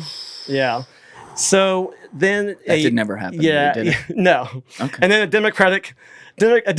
a guy running for office, running for the presidency, had his wife kidnapped, so he looks like a political victim. She escapes. The Secret Service agent guy finds her. He's suspended, and they start investigating it. Got Russian agents in it. It's Carl Hiaasen meets Jack Carr kind of thing. I'm a big Carl Hiaasen fan. So there's a lot of humor, a lot of political satire. There is a president in here you'll probably recognize. But the feedback's been really, really good. You can find it on Amazon. It's probably the best place to go. Just type in Fence Jumper book. Mark Brandenburg, obviously, and I'm about 200 pages into the sequel, which I'm hoping will come out next year. So, all right, let's bump that one. Tentatively called Webcam Girl. So it continues with it's the same thing. Yeah, exactly. No, the feedback's been good. Actually, what's funny is I was on Hugh Hewitt's show, the conservative commentator. He read it and enjoyed it, and then former Trump NSA Robert O'Brien. He read the book and he described it as, he was perfect. He did it on Twitter. He described it as Veep meets House of Cards. Ooh, I like that. It was I like great. both of those shows. Well, I told Ambassador O'Brien, I said, that's the best fucking description I've ever heard. I go, why didn't I think of that? He's way smarter than me though. So that's why he came up with it. But so we'll see. Yeah, so if he if he's in the next cabinet or something like that, I'll try to see if, hey, Ambassador. Can you comment on Webcam Girl? Yeah. Hey, you want to read Webcam? Well, I was a little worried too because I've known him a little bit, but what's interesting is I didn't know what his sense of humor was like because this is rated R. This is not like this is not for the children's section. Anyway, so he read it and really enjoyed it. Like, and I remember his wife saying, she goes, "Yeah, my wife said I kept laughing. I was keeping her up because I was laughing." So I was like, "That's a solid endorsement." That's good. And also, he knows Washington D.C. well, so I make fun of Washington a lot. I like that. And so I think people will enjoy it. If you like thriller books and you like Carl Hiaasen or Jack Carr, you'll like this. Alrighty, sir. Well, we got Fence Jumper link down in the description, so everybody go check it out. But Mark, this has been amazing. You did a really good job. I'm sure. Don't read the comment section. I'm sure there's gonna be a lot of people with opinions. I've learned. I don't do a lot of these, but I learned that I think my first podcast I did, like one night on Friday night, I was grilling outside and had a couple drinks. Like, let's see what the comments say. And that was the biggest mistake of my life. Just stay away from that. But I really appreciate the candor. I appreciate you guys. No, I appreciate you guys having me in. And once again, if you want to be a Secret Service agent, usajobs.gov. We're hiring. All right, brother. All right, thank you, Thanks, sir. brother. Everybody else, you know what it is. Give it a thought. Get back to me. Peace. Thank you guys for watching the episode. Before you leave, please be sure to hit that subscribe button and smash that like button on the video. It's a huge help. And also, if you're over on Instagram, be sure to follow the show at Julian Dorey Podcast or also on my personal page at Julian D. Dorey. Both links are in the description below. Finally, if you'd like to catch up on our latest episodes, use the Julian Dorey Podcast playlist link in the description below.